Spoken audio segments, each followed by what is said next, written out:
他痴恋村花5年，结婚当天神烈便对村花的苦苦哀求，他倾家荡产花钱赎人，甚至抛弃自尊钻神猎手的裤裆。结果后来他才知道，这一切都是村花和神猎手的诡计。两人早就珠胎暗结，真相大白后，男人成为全村人的笑柄，亲爹当场气死，新娘病倒却因没钱医治活活痛死，而他也在报仇的路上被神猎手用猎人当场咬死。谁知在睁开眼时，他发现自己竟然重生回到了婚礼当天。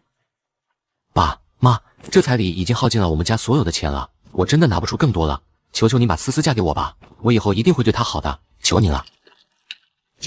拿不出彩礼就滚蛋！我柳建民的女儿又不是嫁不出去了，你娶不起，有的是人愿意出钱娶我闺女。你别在这里废话了，有这个磨磨唧唧的功夫，还不如回去想想办法，把彩礼凑齐了再来。怎么回事？我不是被柳思思那个贱人和神猎手算计，害得倾家荡产、家破人亡了吗？把我的儿子还给我！你儿子？别做梦了！当年要不是我未婚先孕，急着给孩子找个爸，而苏强又因为犯了事家产充公，根本养不起我和孩子，我又怎么会同意嫁给你这个窝囊废？你说什么？儿子不是我的，你这个毒妇，居然用一个野种骗得我倾家荡产、家破人亡。这还不是要怪你？本来我只想骗你一点彩礼罢了，谁知道你死活不肯多给一点，我也只能出此下策了。跟他废话那么多干什么？敢来找老子麻烦，老子弄死你！连你那对死鬼爹妈的坟也一起给你绝了！欺人太甚，我跟你们拼了！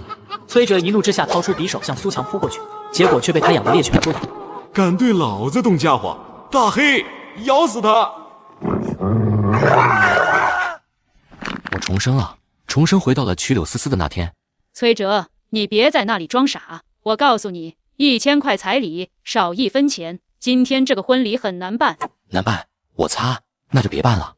崔哲猛然站起来，反手掀翻了旁边的酒席。崔哲，你疯了！我没疯，各位父老乡亲都听好了，这婚我不结了。不行！你急什么？不是说你不愁没人娶吗？该不会是你做什么亏心事，急着找人接盘吧？什么意思啊？难道他知道了？不行，必须通知强哥，计划有变。崔哲，你敢侮辱我闺女，我跟你拼了！我去你的！这婚我不结了，兄弟们，跟我一起把给出去的彩礼都给我抬回去。就在这时，一阵狗吠声由远及近，只见一个2米高的壮汉带着一群猎犬冲了进来。住手！我看谁敢抢老子的东西！苏强，你终于来了，不枉费老子等了你这么久。你是什么人？要干什么？干什么？当然是抢婚了！苏强话音刚落，反手就将柳思思拉入怀中。崔哥，救我！新郎官，你给我听好了，想要老婆就立刻拿钱赎人，5000块，1分都不能少。5000块，我没有。不给钱，那我就把新娘子带走了。正好兄弟们都没女人，新娘子长得这么水灵，拿回去正好给兄弟们泄泄火。崔哥，求求你，救救我！我可是你的妻子呀，你总不能眼睁睁看着我被人糟蹋吧？我已经说了，婚不结了，你和我没有半毛钱关系，别想道德绑架我。崔哥，我肚子里已经有了你的骨肉，你可不能见死不救啊！住手！苏强，你快点把我儿媳妇放了，否则我跟你拼命！老不死的，有种就来呀！大黑，咬死他！别，柳思思，你想要就拿去，我闭嘴！男子汉大丈夫，做过的事就要负责。今天你必须救柳思思，否则就别再叫我爸。可是，老头子，你没事儿吧？阿哲，你就听你爸的话吧，不然他的心脏病又要犯了。这不是添乱吗？虽然我想报仇，但是现在要钱没钱，要打也打不过，我拿什么和苏强斗？新郎官，别说我欺负你，不给钱也行，那咱们就斗狗。只要你赢了我的大黑，老子就把新娘还给你。要是你不敢和大黑比，那你就从我的裤裆下钻过去，我也可以考虑饶你一命。他娘的，老子跟你斗到底！可是崔哲环视一圈，顿时感觉心里发苦，却只看到自家那只傻乎乎的小土狗。就这么一只傻狗，还没大黑的腿高，这不是送人头吗？这要怎么比？总不能让我去咬苏强吧？恭喜宿主绑定受宠系统。哼！婚礼上，新娘被人抢走，对方要求通过斗狗决定新娘去留，新郎却毫不犹豫地带着刚满月的小土狗上场，还大言不惭地要求加高彩头。恭喜宿主觉醒受宠系统，宿主可契约动物为兽仆，并与兽仆通感，共享兽仆的能力，也可以附身兽仆，控制兽仆的行动。哈哈哈，真是绝处逢生啊！我就不信我一个高级智慧生物还赢不过一条狗。想斗狗也行，不过我要加高彩头，要是你输了，我要你的全部家当。怎么样？你敢不敢印？哟呵，真是癞蛤蟆打哈欠，好大的口气！就凭你手里这只刚满月的傻狗，也想赢过我家身经百战的大黑？少废话，就问你敢不敢硬？你该不会是害怕会输吧？赌就赌！苏强被激得怒气上头，直接将一大袋子金银珠宝扔在了地上。我最值钱的东西都在这里了，你要是赢了，就全部拿走。我操，这么多钱，发财了！不过你要是输了，你老婆就归我了，而且你还要给我5000块，并且从我的裤裆下钻过去。可以，反正我是不会输给你这条赖皮狗的。他娘的！大黑，咬死他！系统，契约小黄为受仆。冰，契约成功，受仆+1。下一秒，崔哲附身在小黄身上，机敏地躲过了大黑的扑涌。大黑一滴落空，怒不可遏，转身再次扑了过来。大黑，你他娘的傻了吗？连条小土狗都咬不到，老子要你有什么用？傻狗，听到了没有？你家主人骂你是废物呢，你还不知道吧？你没用了，你主人就会把你杀了，做成狗肉火锅。你胡说，我是主人最喜欢的猎狗，主人才不会杀了我。谁让你是废物呢？连我这样的小土狗都抓不到，你死定了！哈哈哈哈，有种来咬死我！小贱狗，我要咬死你！大黑被彻底激怒，眼底猩红一片，猛地朝着小黄狗扑过来。崔哲看准时机，跳到苏强身上，大黑犹如惯性一口咬在了苏强的要害之上。大黑，你这个畜生，老子弄死你！对不起，主人，我真的不是故意的。小贱狗，都怪你，是你害我的。哼，上辈子你带着猎狗群咬死我，现在咱们也算是扯平了。大黑彻底咽气之后，崔哲立刻解除了附身模式，重新回到自己的身体里。现在你的大黑死了，这场斗狗比赛我赢了，把钱给我吧。你休想！大黑明明是我自己干掉的，跟你有个屁的关系？这场不算。愿赌服输，你这是想玩赖皮？玩个屁！老子不玩了。苏强想要捡起地上的钱袋子离开，谁知柳思思却抢先一步将钱袋子拿走，连人带钱塞进了崔哲怀里。崔哥，多亏你赢了，不然我就要被人糟蹋了。你就是我的大英雄，你看，我把彩头给你拿回来了。柳思思，你干什么？你竟然抢我的钱！对不起了，强哥，谁让你那里被咬了呢？我可不想和一个太监过一辈子。崔哥，我好害怕，你快把他扔出去。这是见我比苏强厉害，就立刻移情别恋了，真是个水性杨花、利益熏心的贱人。柳思思，你这个贱人，你别忘了，你和我早就……你小声点，我肚子里已经有小宝宝了，你可别把孩子吓坏了。苏强听懂了柳思思的威胁，为了保住自己的血脉，他只能一言不发，憋屈的被人扔了出去。崔哥，现在碍事的人走了，咱们继续举办婚礼吧。没错，我女婿现在可是能打败神猎手的大英雄，以后看谁还敢不给我们柳家面子。不敢，不敢，谁不知道苏强是远近闻名的神猎手？他一向在十里八乡横行无忌，根本没人敢招惹他。崔哲连他都打败了，真是太牛了！有崔哲这样的狠人当女婿，你们柳家以后就能在村里横着走了，真是令人羡慕。说得好，来呀，锣鼓敲起来，婚礼继续。慢着，谁说我要娶你女儿了？暗恋5年的村花主动扑进怀里，从前对他横眉冷对的岳父岳母也热情的主动提出继续举办婚礼，可男人却突然提出了退婚。这婚我不结了。崔哲，你这是什么意思？出尔反尔了？呵呵，刚刚你们看不起我，现在我打败了神猎手，成了大英雄，你们就主动贴上来，这副嘴脸未免也太难看了吧？崔哥，我已经怀了你的孩子，你该不会是要始乱终弃吧？崔哲，你这个臭流氓、负心汉，今天你要是不把我女儿娶回家，我立刻就去公安局告你强奸我女儿。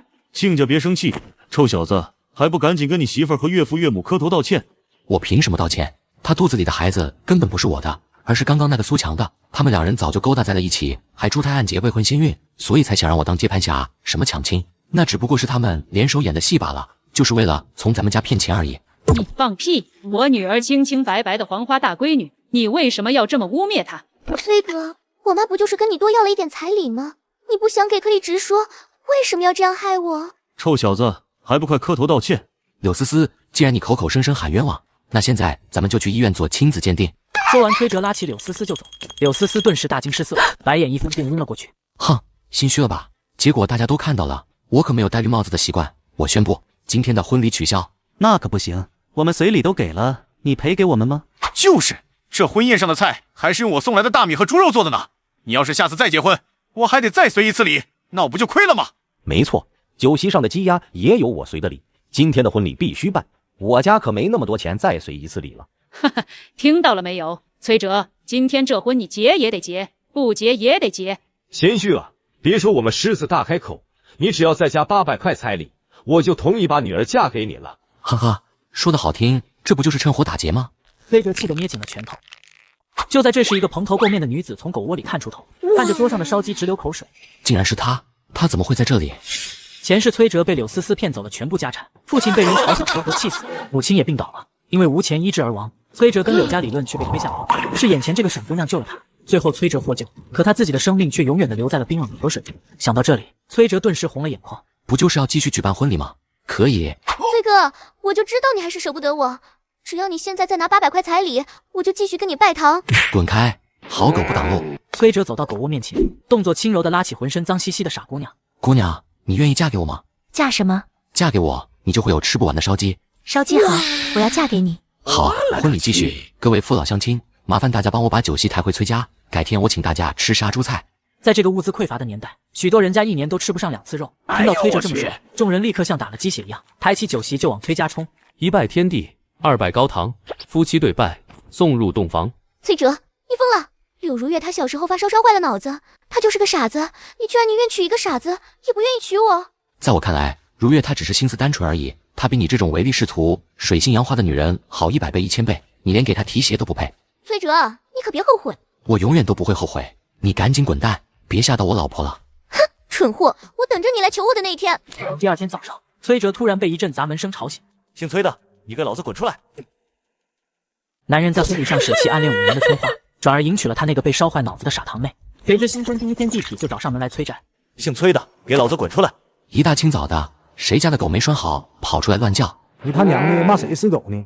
谁乱叫就骂谁。说吧，你们来干什么？姓崔的，你们家借了我们5000块钱，现在到期了，快点还钱！我什么时候借过你们的钱？你们这是要明抢吗？别说我冤枉你，你看这是什么？赵老三当即从怀里掏出一张借条，只见上面写着的借款人竟然是柳如月。看到了没有？借条上有柳如月的亲笔签名，还按了手印。现在她是你老婆，这钱就该你替她还。如月，这是怎么回事？你为什么要在这上面签自己的名字呢？是叔叔和婶婶让我签的，他们说签了字就给我馒头吃。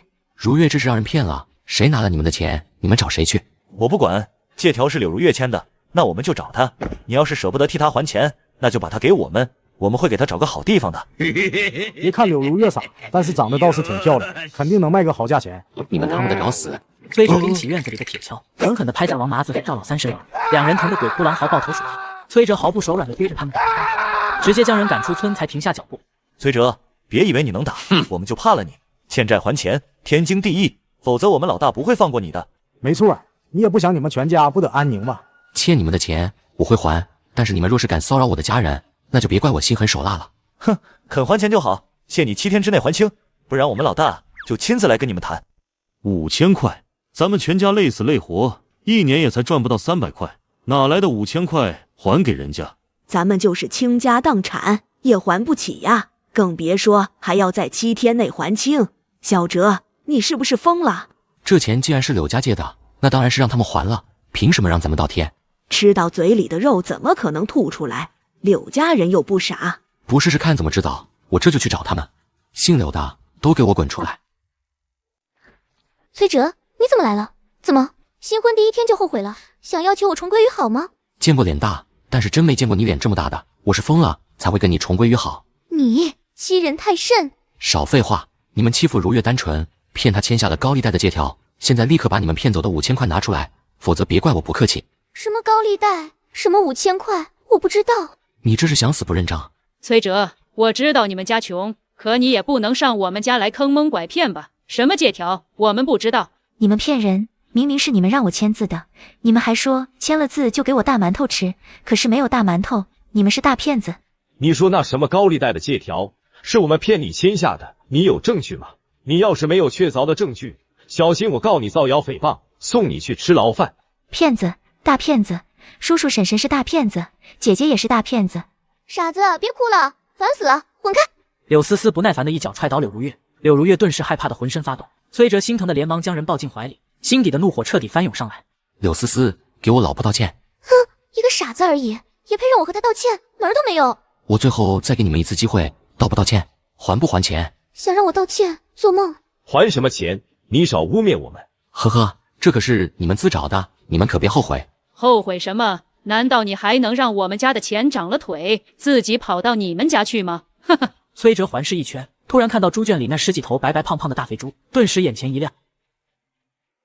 妻子被叔叔一家欺骗，签下高利贷的巨额借条，还当众嘲讽他是傻子。崔哲顿时怒极反笑，目光落在柳家猪圈里的18头大肥猪身上。系统契约猪圈里的18头大肥猪。丁，契约大肥猪成功，受苦加18。你笑什么笑？赶紧带着你的傻子老婆滚蛋！别看了，你就是再羡慕嫉妒恨，我家的18头大肥猪也不会变成你的。是吗？崔哲立刻附身在大肥猪身后，控制着大肥猪翻出猪圈，径自朝着自家的方向跑去。柳家人见状顿时急了：我的猪，我的18头大肥猪怎么跑了？还愣着干什么？赶紧追啊！这可是咱们家最值钱的家当啊！柳家人追在大肥猪身后，眼睁睁看着他们挨个跳进了崔家的猪圈。好啊，崔哲，你这个偷猪贼，赶紧把我家的猪还回来！你们家的猪？你说是你们家的，就是你们家的。你有证据吗？没证据的话，小心我告你们诽谤，让你们吃牢饭。我亲眼看着我们家这18头大肥猪跳进你家猪圈的，这还要什么证据？没错，还有这么多父老乡亲，你们肯定也看到了，对不对？那肯定是你们看花眼了，这些大肥猪分明是我们家的。我昨天就说好了，请全村的父老乡亲们吃杀猪菜的，择日不如撞日，那就今天请吧。崔哲此言一出，众人顿时发出一阵欢呼声，全都兴奋地冲进猪圈里抓猪杀猪。柳家人见状，急得眼泪都快出来。住手！这是我们家的猪，不许你们吃我家的猪！滚开！别挡路！老子好不容易吃一回肉，别碍事！停下！我以村长的名义命令你们停下！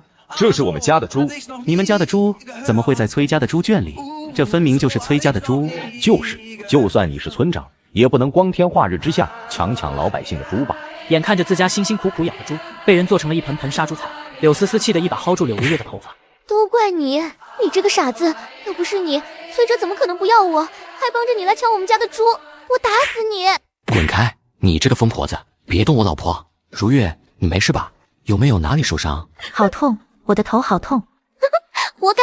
思思干得好，崔哲，你敢抢我家的猪，那我就抢你们家的钱！说着，白灵就冲进崔家的房间，看到值钱的东西就抢。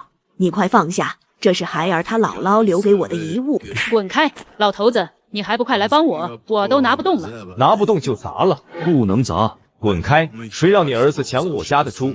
我就是要让所有人都知道，这就是得罪我的下场。欺人太甚！乡亲们，请大家帮忙把他们都扔出去，等下我再多杀一头猪，给大家分肉带回去。此言一出，众人顿时兴起热气，直接冲了进来，将柳家人抬起，一路跑到村后的山脚下，扔进了烂泥沟里。好臭啊！崔哲，你这个混蛋，我恨你！崔哲，还有崔家的病秧子，你们给我等着，我不会放过你们的。与此同时的崔家，众人正吃得热火朝天。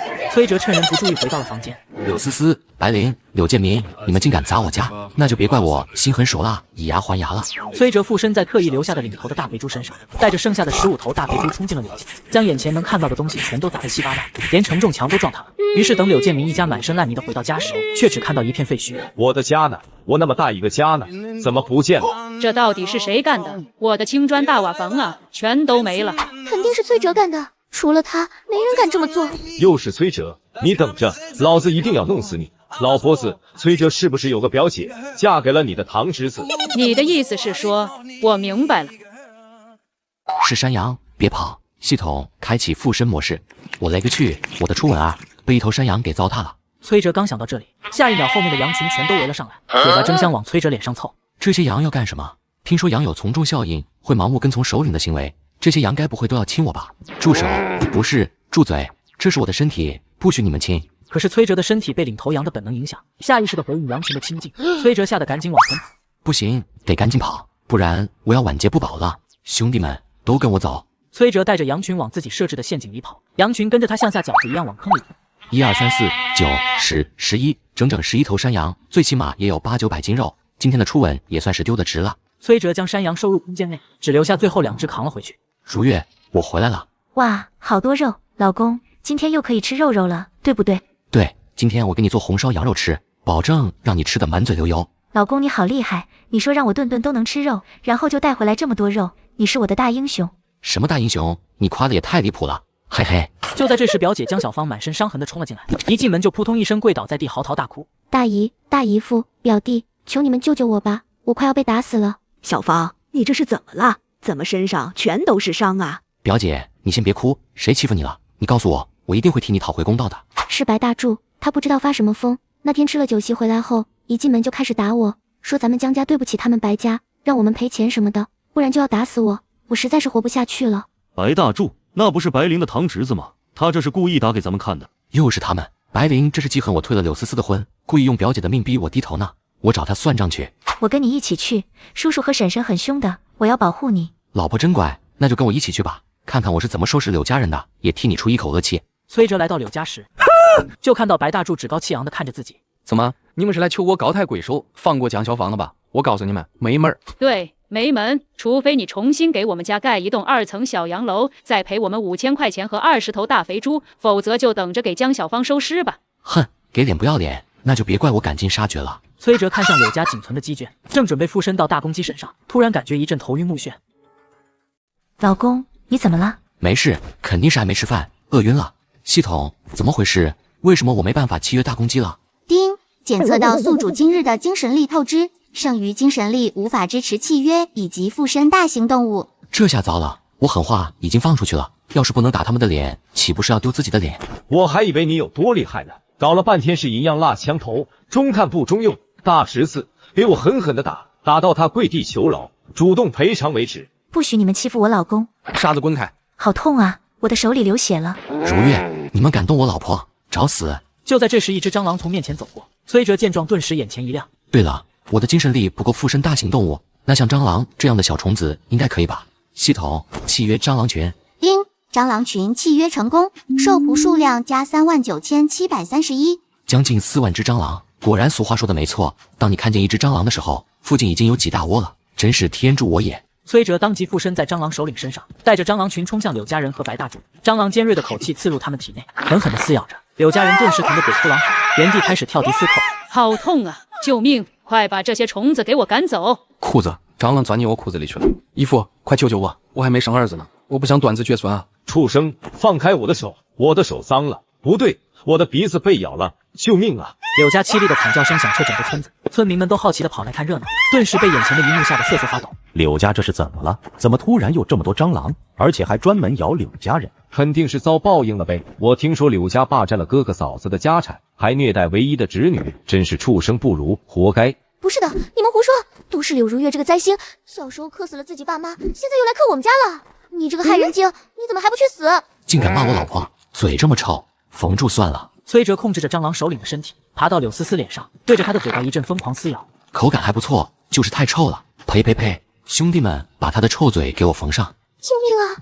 我的脸，我的嘴巴，好痛啊！让你们骂我老婆，遭报应了吧？还不快点向我老婆磕头道歉！我错了，求你饶了我吧，我以后再也不胡说八道了。对，你想要什么尽管拿走，只求你别毁我女儿的容，她还没嫁人呢。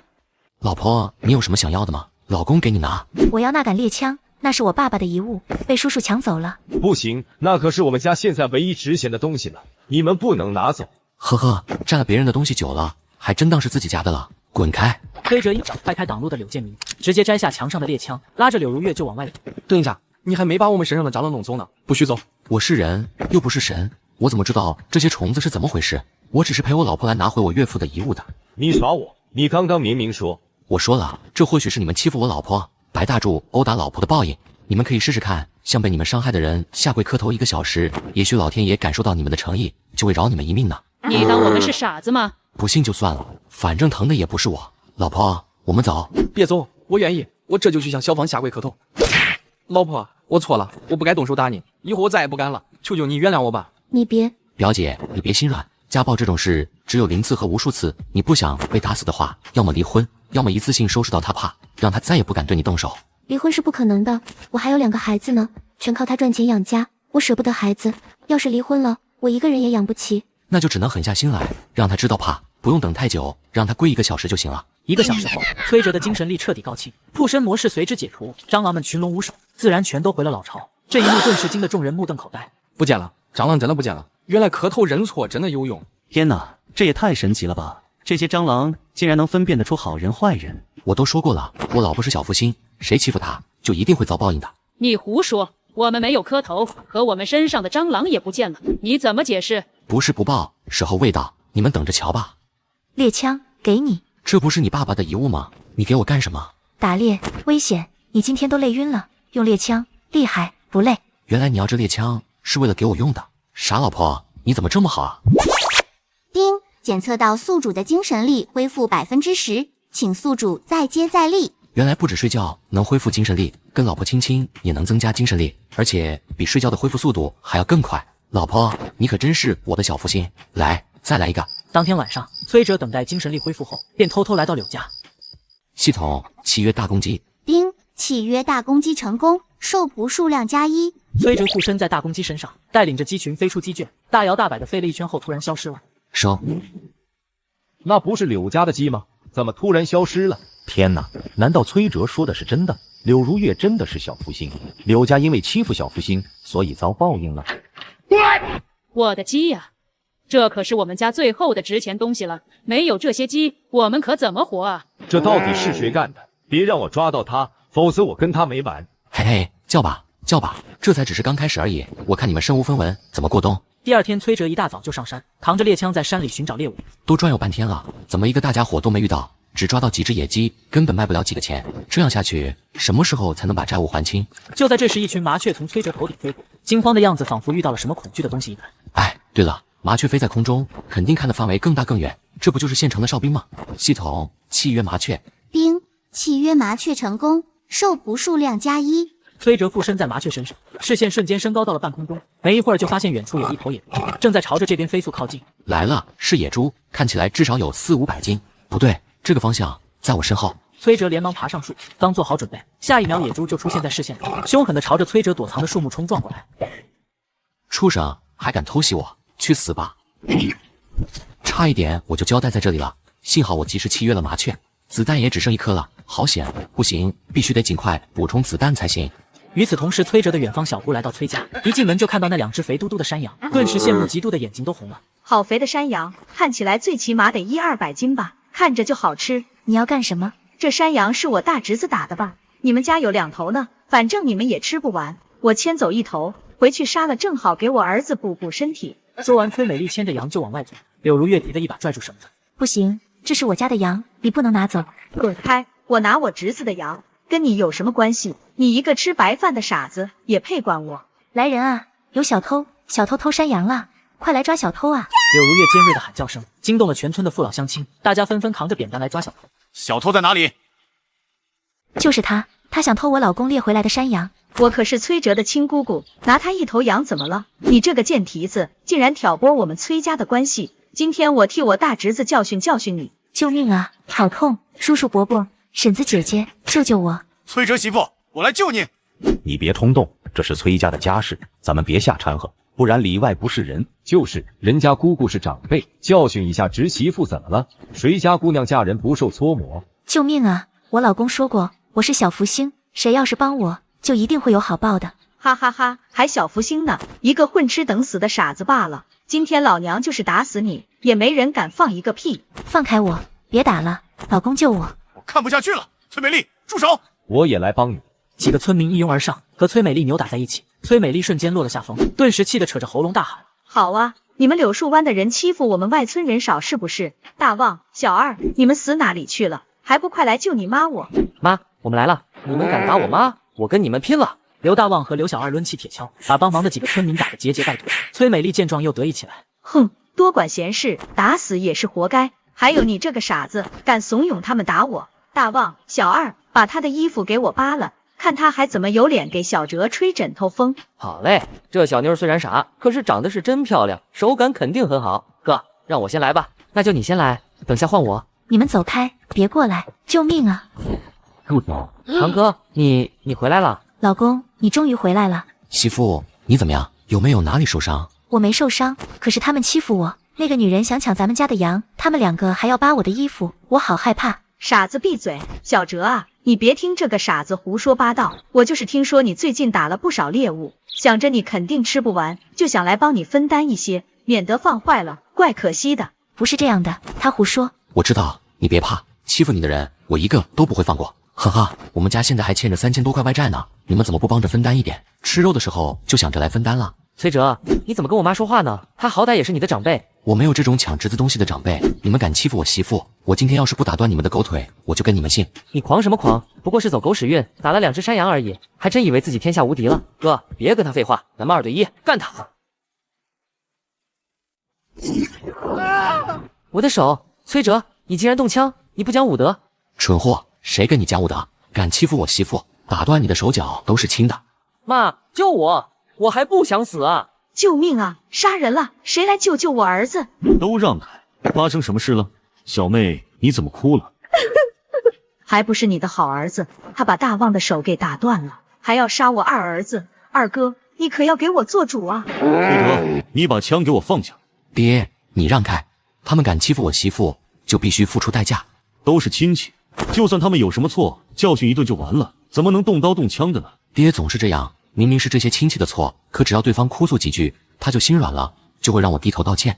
小哲，听话，快把枪放下。如月，你也赶紧劝劝小哲啊！妈妈，老公他没有错，他们是坏蛋，该打。老公好棒，一下子就把欺负我的坏蛋打哭了。老公你好厉害，老公加油，打死他们！还是我媳妇明事理。如月，你不劝小哲就算了，怎么还给他加油助威呢？二哥二嫂，这就是你们教出来的好儿子，我跟你们没完。儿子，咱们走。崔美丽趁着崔山海倒在面前，立刻带着2个儿子溜之大吉。还想跑？没门！站住！你打也打了，还想怎么样？哼，他们抢咱们家的东西，欺负我媳妇，我打他们只是阻止了他们的恶行，还没有惩罚他们呢。要是不让他们知道欺负咱们会付出代价，以后他们会变本加厉的欺负回来的。老公说的对，我跟你一起去打坏蛋。你们敢？这个家我说了算，我说不许去就不许去。崔哲啊，要不你就听你爹的话吧，得饶人处且饶人，别把路给走绝了。父老乡亲们，这不是我们一家的事，今天他们敢当着咱们全村人的面欺负我媳妇，抢我家的羊，要是咱们不给他们点颜色看看，以后其他人都知道咱们村的人是软蛋，岂不是都会欺上门来？万一碰上咱们男人不在家，一群老弱妇孺，岂不是任人欺辱？你们能忍吗？不能忍。崔哲，我跟你去，一定要把他们打怕了才行。对，杀鸡儆猴，这个时候千万不能怂，大家一定要团结起来。打得一拳开，免得百拳挨。乡亲们，愿意的就跟我走。众人反应不一，有的反对，有的害怕。崔哲带着赞同自己的一群人，浩浩荡荡的来到崔美丽家。刘大旺、刘小二，给我滚出来！崔哲，你怎么来了？哼，抢我的羊，欺负我媳妇，以为躲回家里就没事了，想得美！崔哲，我的手都被你打断了，你还想怎么样？少废话，兄弟们，给我砸！崔哲话音刚落，就率先冲了上去，拎起铁条就往前打。乡亲们如紧随其后一通乱砍，锅碗瓢盆都没放过。住手，别砸了，这可都是钱啊！你们这群土匪，你们这是要逼死我们孤儿寡母啊！崔美丽眼见崔哲他们人多势众，自己不是对手，当即冲到门外大声哭嚎起来。乡亲们，救命啊！柳树湾的人欺上门来了，把我们家都砸了，冬天马上就要来了，这是要逼死我们一家啊！大家快来帮帮忙啊！什么？这是欺负咱们刘家村没人吗？刘家村的爷们儿们，抄家伙，跟他们干！很快，刘家村全村人都扛着锄头扁担冲进来，将崔哲等人团团包围。住手！柳树湾的人给我滚出去！看到了没有？现在我们的人比你们多了。崔哲，还不赶紧给我磕头道歉，再赔我5000块钱，我就考虑放你们一马。呵呵，怎么这么多人围堵我们？刘家村这是要向我们柳树湾宣战吗？胡说，明明是你们先来我们刘家村打砸的，你怎么还倒打一耙呢？我砸他们家是因为他们先抢我家的羊，还趁我不在家欺负我媳妇，我这是礼尚往来，现在被砸也是活该。你们要是助纣为虐，我就奉陪到底，到时候我也会把你们的丰功伟绩登到报纸上，让大家都看看刘家村的人是什么德行。你敢？乡亲们，大家别听他胡说，赶紧上，把他打怕了他就不敢了。对，大家一起上！我看谁敢！住手！崔美丽，你想死就自己去，别连累我们刘家村的名声。你不要脸，我们还要脸呢。村里那么多小伙子大姑娘还没婚嫁呢。对呀，我儿子马上就要说媳妇了，要是咱们村的名声搞坏了，我们家岂不是要断了香火？我闺女也到了嫁人的年纪了，崔美丽，我差点被你给骗了。要是连累我女儿嫁不出去，我跟你拼命！你们这些怂货，怎么胳膊肘往外拐？闭嘴！崔家大侄子，这件事是他们家理亏，只是得饶人处且饶人。他到底是你姑姑，你总不能看着他们冻死吧？差不多就行了。可以啊，我先去你们家牵头羊，再扒了你媳妇衣服，也对你说一句得饶人处且饶人。你要是能做到，再来劝我。我这做不到就闭嘴，继续给我砸，给我接着砸。哥，大爷，祖宗，我叫你祖宗还不行吗？我知道错了，求求你别砸了。这就是你求人的态度，就光动一张嘴。那你还想怎么样？你们偷我家的羊，1斤羊肉7毛钱，一头羊就算你50块钱吧。还有我媳妇的精神损失费，加起来一共是500块钱。你给钱，我们走人。500，你怎么不去抢？不给，那更好，我还不稀罕呢。继续给我砸，再把他们扒光了，吊在村口，让十里八乡的人都看看敢欺负我家的人，这就是下场。扒光了，吊起来。看吧，我媳妇也同意，动手。你们敢？崔哲，你这个……闭嘴！你这个老不死的，想害死我们是不是？你敢打我？我可是你妈！要不是你怂恿我们去表哥家抢肉，我们怎么会变成这样？还不快把你的棺材本拿出来，以后就别想我们给你养老。崔美丽憋着一肚子气，却也只能忍气吞声的把棺材本拿出来，递到崔哲手里。给我媳妇，并且跟我媳妇道歉。崔哲，你别欺人太甚。既然这么不情愿，那钱我不要了，我还是更喜欢把人吊起来抽。吊起来抽。崔美丽，你想死是不是？快点道歉。大侄媳妇，对不起，是我错了，我以后再也不敢了，行了吧？媳妇，拿钱，咱们回家杀猪吃肉。回家吃肉喽。崔哲回到家后，便杀了一头野猪，请愿意帮忙的村民们吃杀猪菜。感谢乡亲们，在我媳妇被欺负的时候仗义出手。等下各位回家的时候，每个人再带2斤野猪肉回去，东西不多，聊表谢意。小哲，你也太客气了，我们也没帮上什么忙，就是帮着拦了崔美丽一下而已。原来柳如月说的是真的，她真的是小福星，凡是帮她的人，崔哲都会有回报的。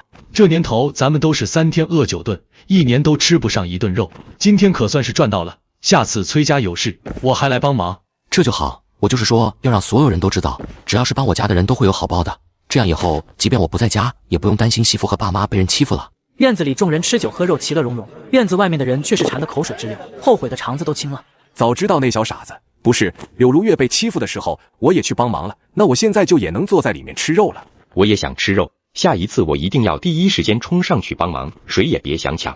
当天晚上，崔哲就扛着分割好的野猪肉来到黑市。野猪肉了，现在现杀的新鲜野猪肉，8毛钱1斤，不要肉票，卖5斤送半斤了。老大，就是他有野猪肉。你不是最近正发愁狗帮涨价的事情吗？不如闭嘴，胡咧咧什么？你的嘴怎么松得跟棉裤腰一样？对不起，老大，我错了。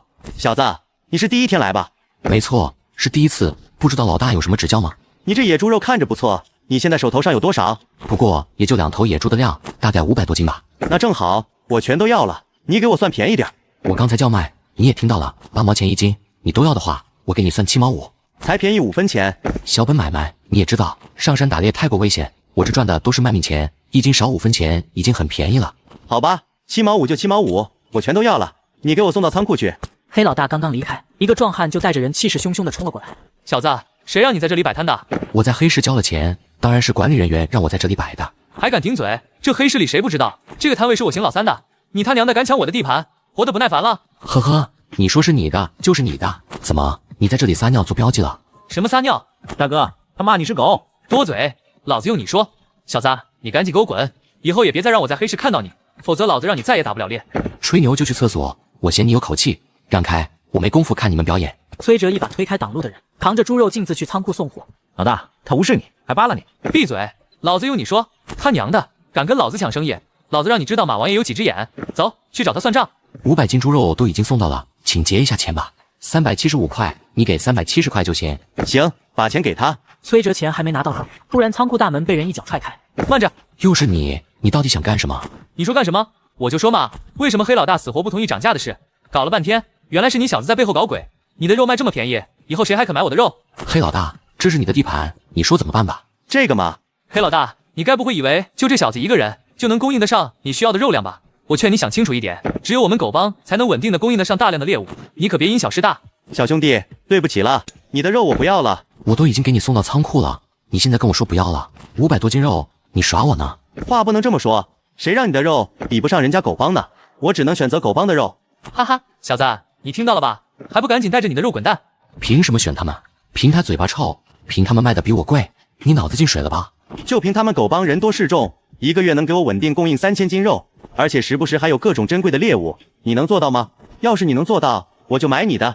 我还以为有多少呢，不就是3000斤，小菜一碟。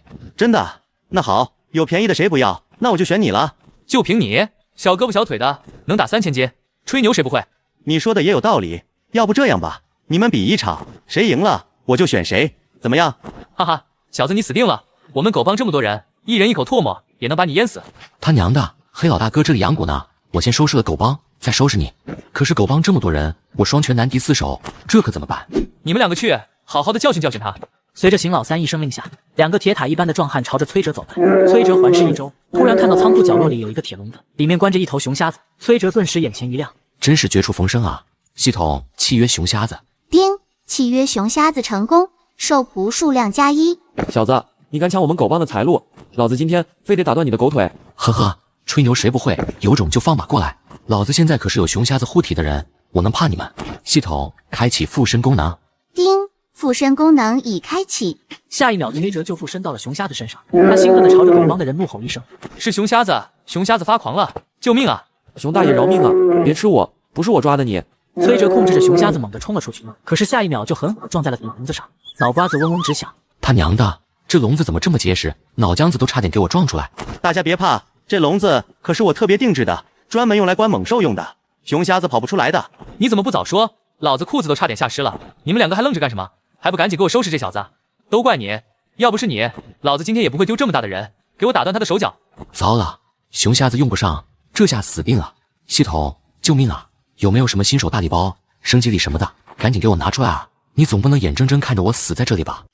检测到宿主首次契约大型猛兽，激活新功能，受捕能力共享。哈哈哈，老子的强力挂来了！小子，受死吧！逼逼什么？一群菜鸡，一起放马过来吧！小子够狂啊！既然你想找死，那老子就成全你。兄弟们，一起上，往死里打！随着邢老三一声令下，狗帮众人全都蜂拥而上。就在这时，崔哲突然怒吼一声，熊瞎子的魂魄附体，整个人瞬间如同炮弹一般冲了过来，一拳将一个壮汉砸进地。众人一下子吓懵了。我的老天爷啊，这真的是人能做到的吗？这力气也太大了吧！不可能的，这一定是黑老大雇来的人。你们一起演戏骗我的，就是为了不让我涨价，对不对？大哥，不好了，他的手脚都被打断了。喊什么？别急，现在轮到你们了。崔哲三拳两脚将拦路的人全都砸飞，最后来到邢老三面前。邢老三瞬间吓得跪倒在地，哐哐磕头求饶：“大哥、大爷、祖宗，我错了，我真的错了，我以后再也不敢了，求求原谅我这一次吧，我保证滚得远远的，再也不出现在你面前。”你今天带着人恐吓我，我脆弱的小心脏受到了惊吓。我懂，我都懂，我这里有300块钱，全都给您，请您喝酒压压惊。300可以，你们滚吧。大爷，我知道您嫌少，可是这真的是我全部的家当了，求求您。等一下，你说什么？大哥，他说让咱们滚。用你说，就你长嘴了？大哥，你说真的？你真让我们走，不用加钱？你当老子傻？这里这么多人，抢的太多，别人惦记上怎么办？机会只有一次，下次再犯我手里，就不是钱的问题了。到时候我会做出什么事来，连我自己也不知道，懂了吗？明白，明白。我对天发誓，保证再也不会出现在大爷您面前了。还不快滚！滚！我这就滚！都傻愣着干什么？赶紧起来，跟老子一起走，不是一起滚！小兄弟果然好本事，佩服！以后我就定你的肉了，378，我这就付钱。你说要就要，你说不要就不要，你当老子是你的狗呢？你记错了，我刚才说的7毛5一斤是整猪的价格，进猪肉的价格是8毛5一斤。你这是想趁火打劫？小兄弟，你这就不厚道了吧？老大，跟他废什么话，直接揍就完事儿了。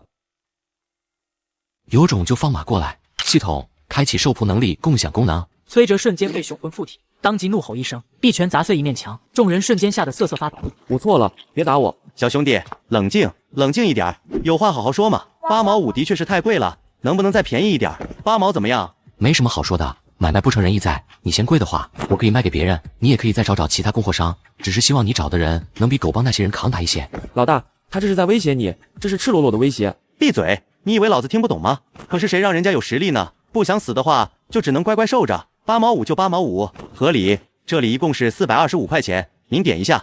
钱我可以不要，把那头熊瞎子给我就行。这恐怕不行，这个熊瞎子是人家预定的，对方来头很大，我们实在是得罪不起啊。本来还想着白赚一个兽仆呢，看来还是没缘分。不过能借他逃过一劫，也算是幸运了。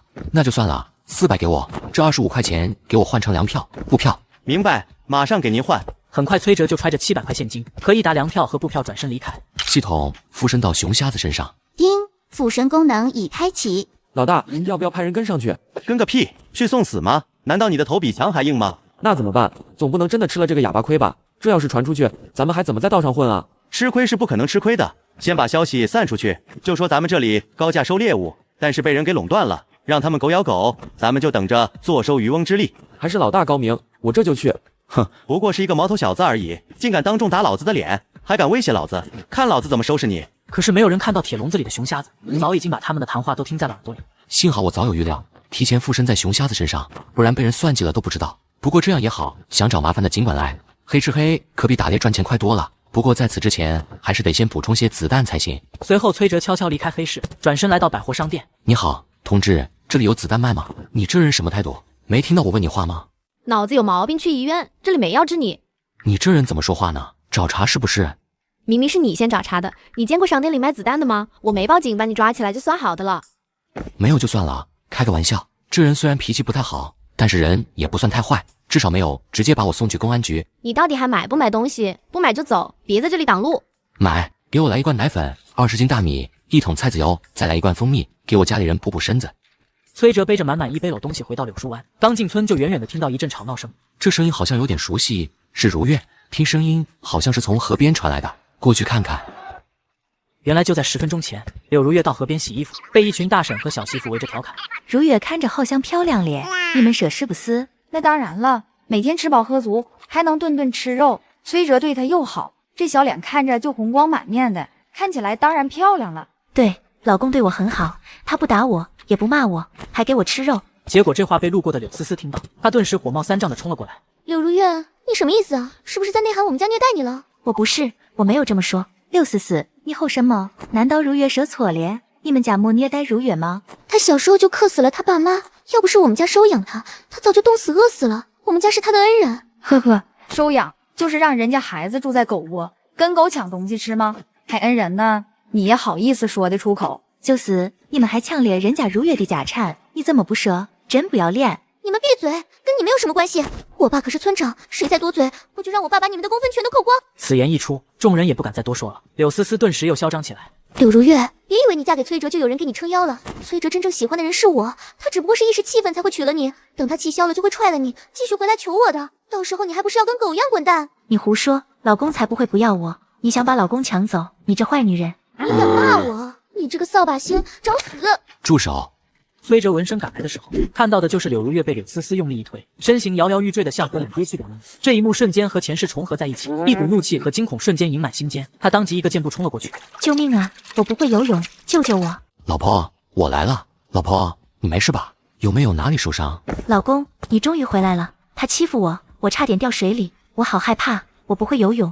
崔哲闻言全身一震，忍不住想起前世自己被人推入水中后，柳如月奋力将他救起来，自己却永远的留在了水底，顿时一行热泪喷涌而出。我以为是因为冬天河水太冷，如月又力竭才没上来，没想到他根本就不会游泳，可是为了救我，他竟然毫不犹豫的跳下水了。你这个傻子，你怎么这么傻？柳如月，你听到了没有？崔哲他也嫌弃你是傻子呢，你看我没说错吧？他迟早有一天会不要你的。老公，我不傻，别不要我，我可以不吃肉的。乖老婆，别理他，我永远都不会不要你的。他在狗叫，你别听。你骂我是狗，你竟然为了一个傻子骂我？骂你是狗都侮辱了狗，至少狗不会记吃不记打，总是跑到我面前来找死。你柳如月，都怪你，要不是你，崔哥也不会这么对我。你去死吧！柳思思突然恼羞成怒，再次伸手去推柳如月。崔哲见状，抱着柳如月闪身躲开，接着顺势飞起一脚将柳思思踹下水。你找死！救命啊！我不会游泳，崔哥，救救我！不会游泳就死。崔哲，要不你下去把他救上来吧，万一出了人命就麻烦了。他的命是命，我老婆的命就不是命了吗？他刚才推我老婆下水的时候，有想过我老婆出事该怎么办吗？这种心思恶毒的人，死了也是活该。那能一样吗？柳思思的爸爸可是村长，人家可是村长家的千金，跟柳如月这种傻子的命能一样吗？再说了，柳如月不是没事吗？我老婆没出事，是因为我老婆有福气，命大，不代表柳思思没罪。你既然这么喜欢桂田村长，那我就给你一个机会，你去救村长千金吧。你要干什么？我不去，这可是深秋的河水，冷着呢。少废话，走你！好冰啊！救命！我要冻死了！别走，救我！放开我，滚开！等到两人都被救上来时，早已经冻得只剩一口气。柳思思哭得梨花带雨，楚楚可怜。崔哥，我好冷啊！你看你打也打了，骂也骂了，心里的气也该消了吧？你有力气在这里演戏，还不如早点回家去喝安胎药。崔哥，我就知道你还是关心我的，咱们和好，好不好？老公，我饿了，我们回家吧。好，回家，我给你买了好多好吃的呢。柳如月，都怪你，你给我等着瞧，我得不到的你也别想得到。老婆，你看，这是我给你买的奶粉和蜂蜜，给你补身子用的，你太瘦了。哟，吃的挺好啊。你来干什么？我不是说了1个星期后还钱给你们吗？你说我来干什么？你们有钱吃好吃的，没钱还吗？拿来吧你。我的蜂蜜那是老公买给我吃的。把东西还给我老婆，不然别怪我不客气。你牛什么牛？我警告你啊，今天你必须还钱，否则别怪我对你不客气。敬酒不吃吃罚酒，什么意思？你还想跟我动手是不是？王麻子直接掏出匕首，朝着崔哲身上刺过去。柳如月吓得赶紧挡在崔哲身前。老公小心！哟，怎么着，黄毛丫头，你找死啊你！崔哲，你他娘的敢打我，我可是你的债主。老子打你都是轻的，你再敢欺负我老婆，老子弄死你！崔哲，你他娘的疯了吧？为了这么一个傻子，竟然宁可背上5000块的高利贷，还敢得罪老子！闭嘴，赶紧滚！好，算你有种。现在距离7天之期还剩2天，我看你怎么还上这5000块。要是还不上，你就等死吧。老公，你没事吧？刚才吓死我了。别怕，有我在，绝对不会让人再伤害你的。可是5000块好多钱，没钱他们会打你的。放心吧，你老公我厉害着呢，5000块而已，小菜一碟。看来得去山里找点值钱的猎物了。只是这子弹要到哪里去搞呢？与此同时，王麻子离开崔家后，就在村口和柳思思偷偷碰面了。怎么样？他有没有同意把那个傻子拿去抵债？抵个屁！我话还没说完呢，就差点被崔哲打死。废物，连这点小事都干不好。他娘的！要不是你说今天我来能拿到钱，老子能挨这顿打。我警告你，今天的出工费20块钱，立刻给我，否则别怪我对你不客气。你穷疯了！我爸1个月工资才30块钱，你一天就20。不给是吧？我看你长得也挺水灵的，只要你陪我玩2天，那这20块不要也罢。别碰我，我给你钱还不行吗？算你识相。崔哲，你竟然这么维护那个傻子！你给我等着，我就不信不能把你们俩分开。崔哥，不好了，你爸被石头砸伤了。什么？他人呢？还在地头呢。崔叔腿上流了好多血，你快去看看吧。你在前面带路，快！我的腿好痛啊，救救我！崔大哥，我来帮你。大家都别动，谁也别碰他。村长，你没看到他受伤了，在流血吗？要是不快点送到卫生院去，万一出事怎么办？你们别被他给骗了。今天我刚说要开荒，他就受伤了。谁知道他是不是对我心存不满，故意装受伤逃避劳动呢？这种人我见多了。村长，这真的不怪我。刚才我正在干活，不知道为什么突然有块石头从山坡上滚下来，我没有防备，这才被砸到了。怎么？你的意思是我让你干活，你才会受伤的？你这是要讹我了？大家都看到了吧？这老小子就是想讹钱，听说他儿子欠了5000块的高利贷呢，难怪想着法子的讹钱。你们都离他远一点，小心也被他讹上了。不是的，救救我！别装死了，赶紧起来干活。今天你就算只有一口气，也得给我把这10亩荒地开完。崔哲赶来的时候，就看到父亲被柳建明踹飞出去，倒在地上没了动静，顿时一股怒气直冲头顶。柳建明，你他娘的找死！崔哲，你敢动我一根手指头，明天你爹的任务就翻倍。要是完不成任务，你们家就别想拿到1个公分。开荒10亩地，就算是一家人不眠不休的干，也要1个月。你却让我爸1天之内干完，你这是公报私仇，你卑鄙无耻！呵呵，那又怎么样？谁让我是村长呢？敢得罪我，你就应该想到会有什么后果。村长，你这不是故意针对崔叔他们家吗？你这也太过分了吧！就是你去通风报信的，你敢帮崔家？很好，从今天开始，你们家的开荒任务也要翻倍。你怎么能这样？小胖，别说了，我不想再连累你。崔哥，只要你愿意踹的那个傻子跟我结婚，以后你们家就是不干活也行，怎么样？呵呵，就凭你，给我老婆提鞋都不配。你敬酒不吃吃罚酒，你们全家就等着活活累死吧！那咱们就走着瞧，看谁先死。爸，咱们先去卫生院看伤。崔哥，我帮你。医生，我爸怎么样了？小腿骨折，需要静养3个月，期间不能干重活，另外还要注意补充营养。不能干活，这怎么能行？咱们家开荒的任务还没完成呢。爸，你还没看出来吗？柳建明他就是故意针对咱们家，你就算累死也干不完的。那怎么办？放心吧，我有办法。想要一劳永逸，就只有釜底抽薪才行。本来还想慢慢来的，既然你们找死，那就别怪我心狠手辣了。当天晚上，崔哲就来到后山，开始实施对柳家的清除计划。上次打猎时就发现附近有许多野猪的脚印，看来野猪的老巢应该就在附近。好多野猪，领头的这只野猪好大，最起码也有700-800斤，这是野猪王吧？就在这时，野猪王突然嗅到了陌生的气息，当即怒吼一声，朝着崔哲藏身的地方冲了过来。崔哲连忙闪身躲过，野猪王尖锐的獠牙直接刺穿2人粗的树干，接着又在他猛烈的撞击下断成2截。我勒个道，好强的战斗力！系统契约野猪王，丁，契约野猪王成功，受仆数量+1。果然是野猪王。柳建明，今天就是你们的死期！崔哲当即附身在野猪王身上，带着野猪群冲下山，径直冲向柳建明家，一路上惊飞无数人。不好了，野猪下山了，快跑啊！村长，怎么办？野猪进村了，怎么办呀？滚！别把野猪引到我家来！思思，关门！野猪怎么会下山来？太可怕了，不会出事吧？怕什么？要出事也是别人出事，咱们家可是青砖大瓦房，是全村最结实的房子，野猪进不来的。可是下一秒，柳建明就打脸了。他眼睁睁地看着一头又黑又壮的野猪，竟然从墙头翻了进来，还用粗长的獠牙顶开了门栓。我是不是眼花了？我竟然看到野猪自己开门了！哈哈，没想到吧？你们看到的不只是野猪，而是人类聪明的大脑和野猪王强结合的战斗身体。柳建明、柳思思，受死吧！救命啊！爸爸救救我！我还不想死！思思，老婆，你们拖住野猪，我去找人回来救你们。老东西还想跑，门都没有！野猪王的4个蹄子狠狠地刨了几下地，然后猛地朝着柳建明冲刺，直接将他撞飞10几米远，狠狠地撞到墙上，又掉到地上，然后又被横冲直撞的野猪群反复踩踏。野猪在哪里？我们在这里，你们快开枪，打死这些畜生啊！所有人准备射击。不好，赶紧撤退！还不等民兵队准备好，崔哲便带着野猪群借着夜色撤回了深山中。队长，天太黑，看不清楚野猪跑哪里去了，别追了，前面就到深山了，万一惊动了其他大型猛兽就糟了。我们回去吧。幸好没被发现，赶紧回去验收一下成果。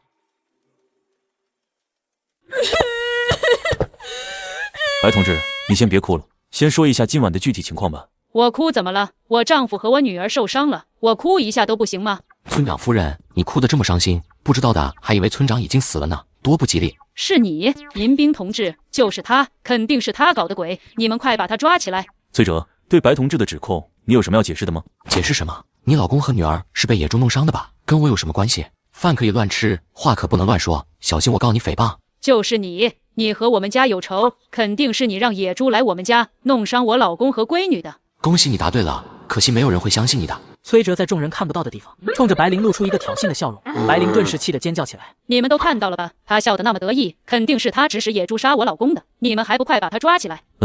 你的意思是，他告诉野猪柳家是他的仇人，然后野猪就听话的来你们家替他报仇了？没错，你们还不快点抓人？哈哈，村长夫人说的没错，就是我干的。队长，你们还是赶紧把我抓起来吧。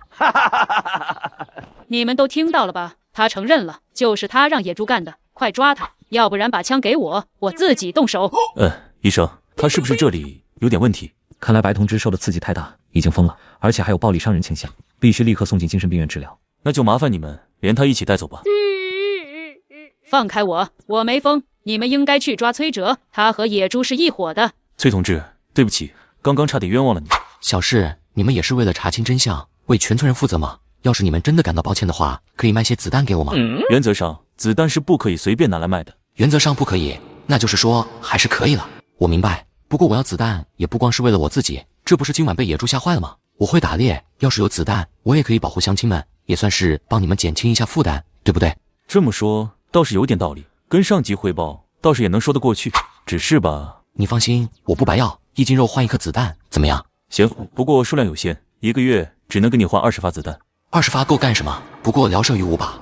好，我明天就把肉送来。第2天，崔哲就用肉换了子弹。回来的路上，突然听到一阵凄厉的求救声。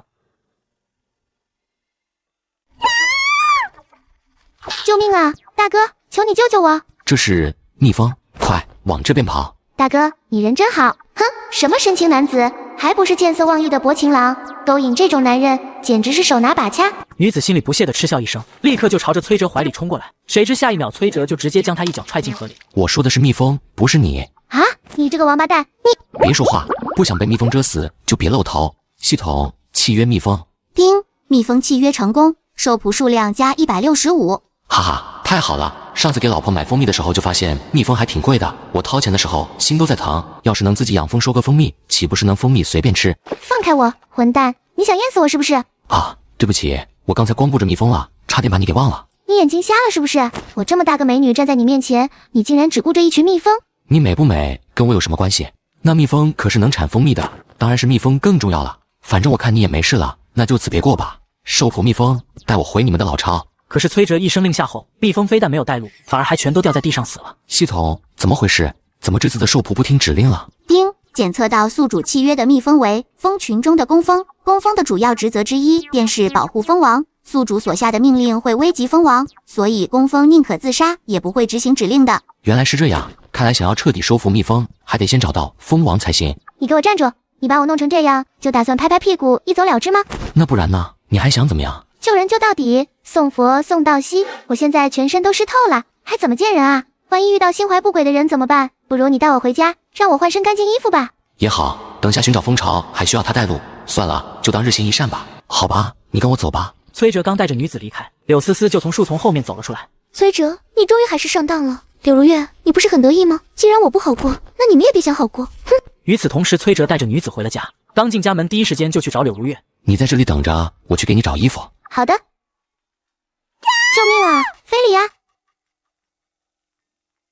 崔哲，你放开我！救命啊！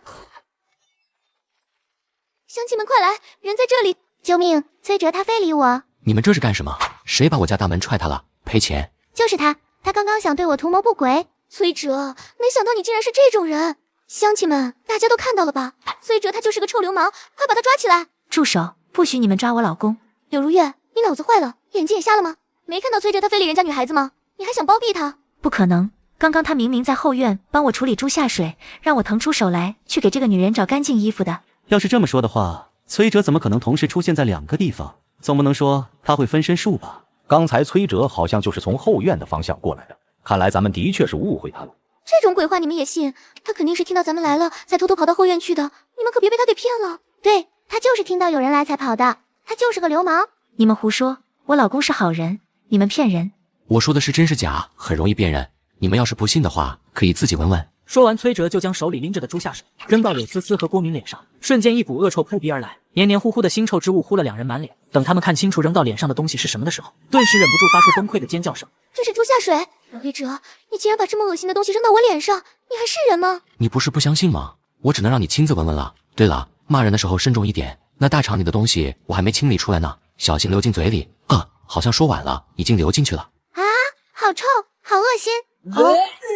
柳思思，都怪你，要不是你让我勾引崔哲，我也不会遇到这么恶心的事。我告诉你，今天这活儿必须加钱。原来如此，柳思思，又是你陷害我，你可真是阴魂不散。搞了半天，又是柳思思搞的鬼，肯定是他还记恨崔着不肯娶她，才会弄这些幺蛾子。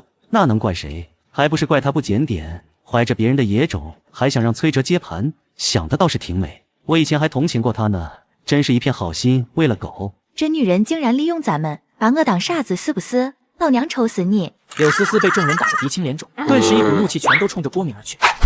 成事不足败事有余的废物，还想拿钱，门都没有！你敢打我，我跟你拼了！半个小时后，刚刚出院的柳思思再次被人打进了医院。老公，这个女人敢害你，我替你打她。不，你别碰她。崔哲，我就知道你还是舍不得我挨打。老公，她想害你，你为什么不让我打她？当然是因为我们已经有过肌肤之亲，崔哲舍不得了。你别说话了，你一张嘴就有一股口臭味。哦，不是，我说错了，是屎臭味。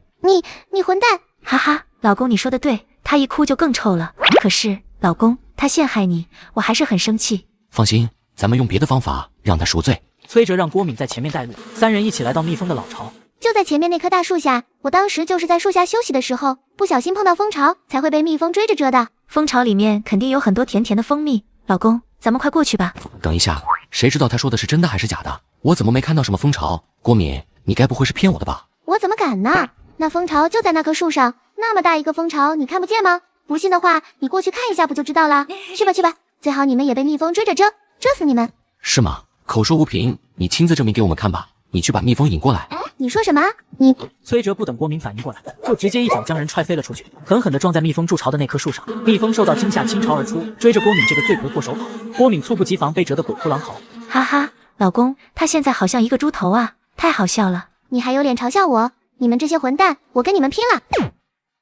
往别的地方跑，赶过来！下一颗子弹我也不确定会打在哪里了。崔哲，你这个王八蛋，老娘不会放过你的！老公，你好厉害！走吧，现在蜜蜂应该都被郭敏引走了，咱们赶紧过去，抓紧时间收割蜂蜜。崔哲爬上树往蜂巢里面查看，果然只看到零星几只蜜蜂。蜂王应该就在里面吧？看不清楚，试试看吧。系统契约蜂王。叮，契约蜂王成功，受仆数量+1。成功了。老公，怎么样？蜂巢里面有没有蜜蜂？你有没有被蛰到？我没事，老婆，你快去把水桶拿过来，准备装蜂蜜。好，我这就去。很快，柳如月就把水桶拿了过来。崔哲小心翼翼地割下2/3的蜂蜜，放进了木桶里。蜂蜜到手了，快走！可是蜂巢里面还有那么多蜂蜜呢，为什么剩下的那些蜂蜜不拿走呢？蜜蜂也是要靠吃蜂蜜存活的，再加上天气越来越冷了，要是咱们都把蜂蜜拿走了，蜜蜂没有食物会饿死的。原来是这样，那咱们快走吧，我帮你提着蜂蜜。就在这时，被过敏引走的蜂群突然间又回来了。老公，快跑，蜜蜂追上来了。不行，来不及了，系统开启附身模式，附身到蜂王身上。可是下一秒，崔哲看着自己高高隆起的腹部，整个人瞬间就不好了。不会吧，我一个男人竟然感受到了女人怀孕的痛苦，不好，肚子好痛，我受不了了。系统，快点解除附身模式。叮，检测到蜂王正处在产卵的关键时刻，解除附身模式会导致蜂王灵魂波动，导致产卵失败，所以驳回宿主的指令。什么？你的意思是让我替蜂王产卵？你开什么玩笑？老子可是男人，我宁可出去被蜜蜂蛰。你快点给我解除！崔哲的话还没说完，就感觉肚子一阵剧痛，接着几百颗虫卵连续不断的喷涌而出。好痛！不行，我要坚持住，老婆还等着我救命呢。工蜂们，我以蜂王的身份命令你们，全都给我回来！随着蜂王一声令下，追着柳如月和崔哲的蜜蜂全都回了老巢。崔哲这才放下心来，紧接着他就被腹部的剧痛淹没了。许久后，这样的折磨才终于结束，崔哲整个人都虚脱了。我的命都没了半条，看来不管是蜜蜂还是人，生孩子都是个要命的事情。不行，肚子还是好痛。系统，快点解除附身模式！叮，附身模式已解除。我勒个去，差点把小命都给葬送了。老公，你怎么了？怎么满脸都是冷汗？啊，我只是被蜜蜂吓到了，吓出来的冷汗。老公，你胆子也太小了吧？蜜蜂还没追到咱们就飞走了啊！老公，你别怕，蜜蜂要是再追过来，我也会保护你的。我总不能说这满头冷汗是刚刚替蜂王产卵疼出来的吧？看来胆小鬼这个帽子只能认下来了。老婆，谢谢你，你真善解人意，呵呵。崔哲在蜂巢所在之处做好记号后，便和柳如月提着满满一桶蜂蜜下山了。第二天，崔哲便带着蜂蜜去县城早市上摆摊售卖。卖蜂蜜了，纯天然野生蜂蜜，没有任何添加剂，市场价1块5一斤，现在卖1块2一斤了，数量有限，先到先得。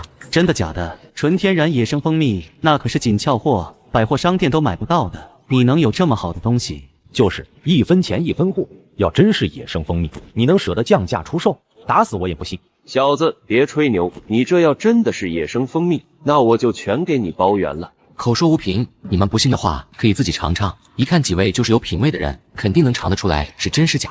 你这人说话还挺好听的，那我就尝尝。要是真的，我就全都要了。也给我尝尝，要是真的，我也买。好甜，但又不是单纯的甜，还有一股清香，好吃。竟然真的是野生蜂蜜，这可是可遇不可求的好东西。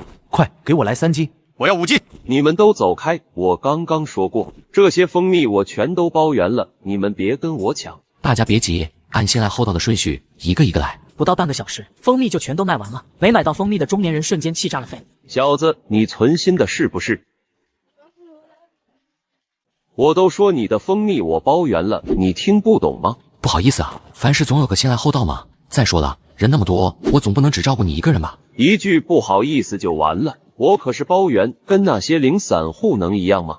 那这样，你要是能长期购买，我直接给您送货上门，怎么样？吹什么牛？野生蜂蜜那可是特供级别的东西，可遇不可求，你能长期供货？要是真的，你卖多少我就包圆多少。好，一言为定，口说无凭，先签个协议吧。签就签，这30块钱是定金，另外再给你10块钱，就当做你送货上门的辛苦费。这么大方，真土豪。原本以为是一锤子买卖，没想到还有意外收获，这可是条大鱼。行，爽快，我一定会稳定，长期的提供更多野生蜂蜜的。崔哲转头来到菜市场，买了一大堆米面粮油和零食。回到村里的时候，瞬间惊呆了众人。崔哥，你这是发财了？怎么买这么多好东西？崔哲，你该不会又去赌牌了吧？就算你再着急还高利贷，也不能走这种歪路啊！崔哲，我警告你，咱们家虽然穷，但是穷得有志气，就算是饿死冻死，也绝对不能做那种见不得人的事。停，你们想到哪里去了？我买东西的钱都是卖野生蜂蜜赚来的。怎么可能？那些野生的蜜蜂都可凶了，以前不是没有人打过野生蜂蜜的主意，结果不是被蛰死，就是被蛰进了医院。就是要是野生蜂蜜这么好弄，还这么赚钱，你能舍得告诉我们？你们不信就算了，好心当做驴肝肺。我信，崔哥，你能不能带我一个？行，明天起早点，咱们一起去。爹娘，咱们回家了。明天我就跟着你，看看你说的是不是真的。要是真的，嘿嘿，那这门生意可是就是我的啦。第二天，崔哲就带着王小胖上山，来到上次采割蜂蜜的地方。崔哥，这里的蜂蜜不是都已经采完了吗？你带我来这里干什么？当然是先来和我的兽仆会合了。要想做长期生意，只靠这一个蜂巢肯定不行的，得多找几个。你不懂，蜜蜂是社会化程度很高的昆虫，这里的蜂蜜没有了，咱们可以跟着他们找其他的蜂巢。你还能和蜜蜂交流？靠运气呗，低调。他们在说什么？怎么什么都听不见？系统附身到蜜蜂身上。孙庆，他跟踪我们。孙庆在这里，他肯定是想跟踪咱们，然后抢你的生意。我去找他算账。别打草惊蛇，他还有用，而且我有的是办法收拾他。小胖，咱们分开找。两人分开后，崔哲立刻附身在蜂群上，通过共享视野漫山遍野的寻找。找到了，发现新的蜂巢了。小胖，快来！找到了？怎么找到的？新的蜂巢在哪里？跟上这只小蜜蜂，它可是咱们的向导。新的蜂巢，崔哲还真能找到新的蜂巢，跟上去看看。你看，就在那里。好大一个蜂巢！我的老天爷呀，这小蜜蜂还真的能带咱们找到新的蜂巢，这也太神奇了吧！那当然了，蜜蜂可是很聪明的。小蜜蜂，去找你其他的兄弟姐妹吧，让他们多帮我找一些蜂巢。崔哥，蜂巢虽然找到了，可是蜜蜂这么多，个头这么大，咱们怎么割蜂蜜？当然是让人把蜜蜂引开了。现在不就有现成的人选吗？咱们这样。我明白了，崔哥，咱们运气也太好了吧！蜜蜂居然全都出去采蜜了，蜂巢里只有这么3、2只蜜蜂。哎呀，我忘了弹幕桶了，快点回去取。我跟你一起。崔哲带着王小胖佯装离开，然后悄悄躲在树后。下一秒，果然看到孙庆偷偷凑到了蜂巢面前。这2个蠢货居然会犯这种低级错误，这下好了，这么多野生蜂蜜便宜我了。崔哥，孙庆果然上当了。好，就是现在。崔哲捡起一块石头砸在蜂巢上，下一秒被激怒的蜜蜂倾巢而出，追着孙庆往死里蛰。孙庆猝不及防被蛰得鬼哭狼嚎，哈哈哈哈！活该，敢算计老子，这就是你的下场。崔哲，你这个王八蛋，居然骗我，老子就是死也不会放过你的，大家要死一起！啊，崔哲，你敢动真家伙，你想杀了我吗？你再敢靠近一步，我就送你上西天，不信你就试试看。算你狠，你给我等着！崔哥，不能让他逃跑，不然你这蜂蜜的消息就会闹得人尽皆知了。我要的就是人尽皆知，别管这些了，趁着蜜蜂被引走，先采割蜂蜜。崔哲来到蜂巢下，先按照惯例契约了蜂王，然后采割2/3的蜂蜜，接着又拿出早就准备好的蜂箱，将剩下的蜂蜜涂抹在蜂箱里面，蜂群就会在蜂箱里安家，这样以后也方便咱们采割蜂蜜。崔哥，你懂得真多，怪不得这么多年来只有你能靠蜂蜜发财。学着点，以后咱们发财的机会多着呢。快走，蜂群回来了。崔哲，你给我等着，这钱我赚不到，你也别想赚。这已经是第17个蜂巢了，今天差不多了。这么多蜂蜜，按照1块2一斤来算，那岂不是要卖200多块钱？这才哪到哪，这十里大山绵延不绝，里面不知道藏着多少野生蜂巢。走吧，趁着天色还早，先去县城把蜂蜜卖了。2人抬着蜂蜜来到县城，按照上次梁武留下的地址送上门。这里一共是206斤野生蜂蜜，给您算200斤就行了，那6斤就当孝敬你的。小伙子挺会来事，行，1天就能弄到这么多野生蜂蜜，是个有本事的，以后蜂蜜我就从你这里收购了。就在这时，厨师长推着一车鱼，气势汹汹地倒在了梁武面前。你们采购部是怎么做事的？你看看你们买的鱼都臭了，让我怎么用？这鱼是谁负责收购的？给我滚过来！信我，不就是没那么新鲜了吗？就合用呗，反正一群大老粗也吃不出来。你这说的是人话吗？万一吃坏人怎么办？出了命怎么办？你负得起责任吗？那你说怎么办？1000多斤鱼，明天就要用，你要我去哪里弄？小张，你再想想办法，万一吃出人命，那可是大事，疏忽不得。鱼就这些，爱用不用，不想用就自己想办法，到时候别再来求我。岂有此理！真是岂有此理！采购部怎么会有这种人？谁让人家的姐夫是饭店经理呢？认栽吧，反正我不能拿我的命来赌。可是这1000斤鱼要从哪里弄呢？同志，不知道你们家收鱼是什么价钱？怎么，你会捕鱼？你不是采蜂蜜的吗？这你们就不知道了。我崔哥可是我们村有名的神猎手，采蜂蜜只是顺手而已，打猎才是他的主业。真的，要是你能赶在明天之前弄来1000斤鱼，我给你按1块钱1斤收购。但是我丑话说在前头，事关重大，千万不能有闪失，不然我这边不好交代。区1000斤鱼而已，小菜一碟，只要价钱合适，我保证万无一失。那就一言为定，我等着你的好消息。崔哥，你真厉害，眨眼间就又接了一个赚钱的大活。只是1000斤鱼，你要怎么抓？这就不用你操心了，给，这是你的那部分。咱们蜂蜜一共买卖了220块钱，按照说好的4、6分，我6你4，你的是88块钱，这个数字吉利。这么多钱，我们全家辛苦半年也赚不到这么多钱，我只用了半天就赚到了。这算什么？只要你跟着我，以后咱们会越赚越多的。崔哥，以后你就是我的神，你让我往东，我绝不往西。走，回家，孙庆肯定已经给咱们造好事了。乡亲们，大家快看，咱们柳树湾的财神爷回来了！崔哲，昨天是我有眼无珠，没接收到你的好意，现在我决定了，以后就跟着你干了。没错，谁要是再质疑你，我就跟他拼命！大家先冷静一下，这到底是怎么回事？我怎么听不明白？孙庆都跟我们说了，你竟然真的会采割野生蜂蜜，1天就能赚好几百块钱呢！我们也想跟你一起赚钱。崔哲，你装什么傻？别说你真的听不懂，你该不会是不想教大家，只想自己吃独食吧？你什么意思？采割蜂蜜是崔哥自己的本事，教不教是他的自由，你有什么资格指责他？崔哲，王小胖只不过是你的跟班而已，你带着他赚钱，该不会还要听他的指挥吧？我不是，我没有。你闭嘴！教不教我说了算。我决定了，明天开始，谁想学采个蜂蜜就跟我一起上山，机会只有这一次，错过了这个村可就没这个地了。嘿嘿，还是崔哥明事理，乡亲们，明天咱们大家伙都去，谁也别落下。好。哼，崔哲，这次你死定了，野生蜂蜜的生意是我的了。当天晚上，崔哲就来到隔壁的大湖捕鱼。这河里的鱼可不少，想凑1000斤，岂不是轻而易举？小伙子，你不是本村人，而且还是第一次来这里捕鱼吧？你怎么知道？经常来这里钓鱼的人都知道，想在这湖里捕到鱼是根本不可能的，1条都难，更别说1000斤了。我就不信这个邪，这么多鱼怎么可能捕不到？崔哲当即拿起渔网撒了下去，可是等到再拉上来时，网兜里竟然只有一些水草和满满的泥沙。怎么会这样？1条鱼都没抓到！哈哈哈，傻眼了吧？实话告诉你，这湖里堆积的泥沙太多，鱼都藏在湖底，渔网根本抓不到，要不然岂不是早就被人抓完了？唯一的方法只能靠钓。钓鱼速度太慢了，猴年马月才能钓到1000斤，还是得靠渔网捕鱼才行。吹什么牛？今晚你要是能捕到1000斤鱼，我就把这根200块买的进口高级鱼竿送给你，并且以后再也不钓鱼了。不过要是你输了，你就得每天送20斤鱼给我，怎么样？敢不敢赌？那你输定了。年轻人做人还是谦虚点才好，小心脸被打肿了。那你就睁大眼睛看清楚。崔哲当即附身在鱼身上，睁开眼睛便看到湖底聚集着一群又一群的鱼。太好了，这些鱼都聚在一起，倒是省了我不少功夫。鱼儿们，我来收你们了！哈哈哈，有种来抓我呀！崔哲在鱼群里横冲直撞，惹得众鱼怒不可遏，全都疯狂地追着他游，结果落入了崔哲早已撒下的渔网中。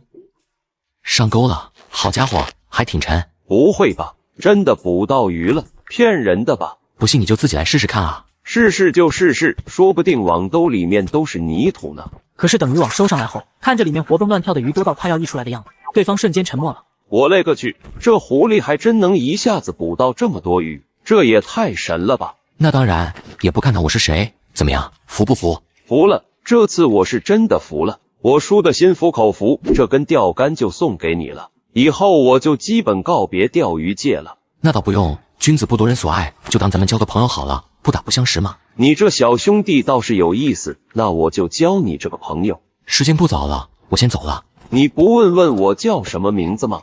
以后有缘自会再相见。走了。这小兄弟有点意思。周老，咱们该回去了，等下就要出发了。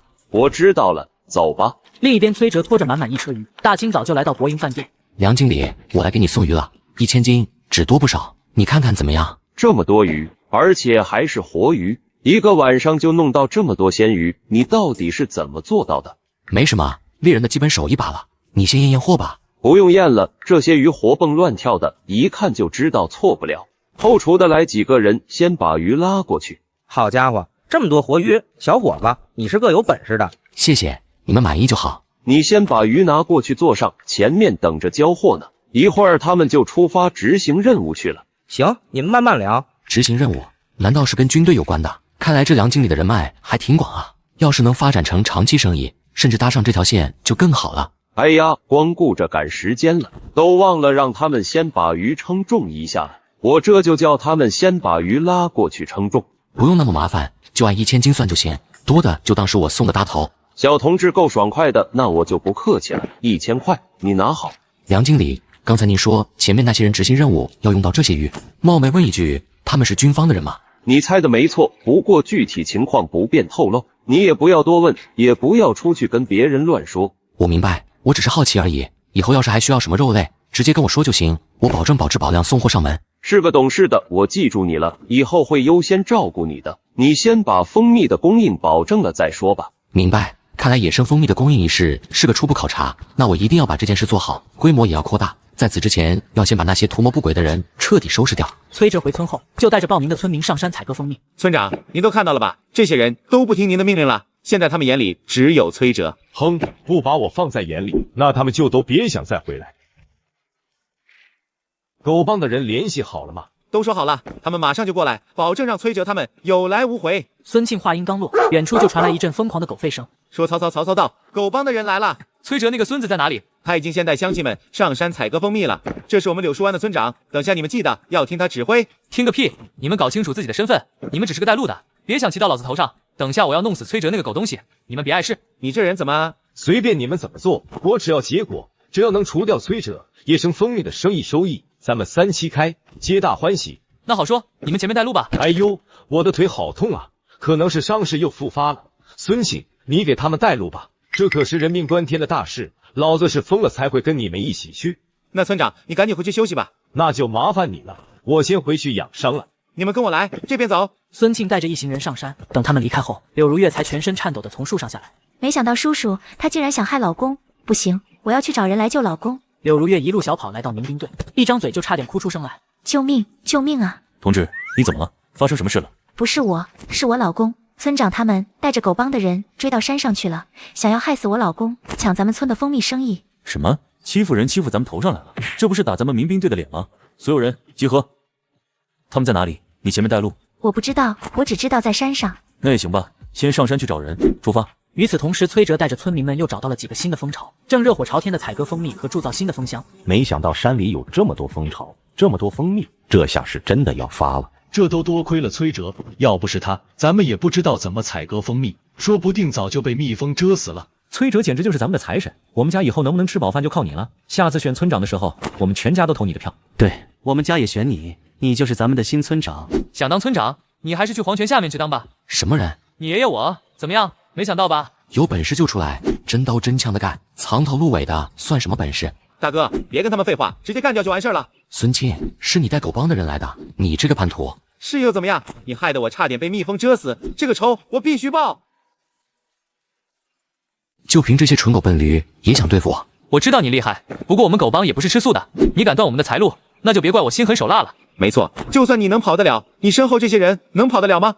你说今天要是你带着乡亲们上山，结果一个都没回去，大家会怎么想？此言一出，村民们都害怕，纷纷和崔哲拉开距离。别杀我，我上有80岁老母，下有不会走路的孩子，我不能死啊！冤有头债有主，你们要报仇就找崔哲一个人，跟我们没关系，别牵连无辜啊！你们这些胆小鬼，枉费崔哥还好心带你们发财，一群忘恩负义的白眼狼！早就知道这些人是什么德行了，一点都不意外，只是以后报仇还需要他们人设不能倒。小胖，别说了，邢老三、孙庆，你们想干什么都冲我一个人来，放他们走。哈哈，想得美，他们都看到我们了，今天你们一个都别想跑，兄弟们动手，快趴下！随着邢老三一声令下，狗帮众人立刻举枪便射，只是子弹并没有打到人身上，而是打到了他们头顶上的2个大蜂巢上。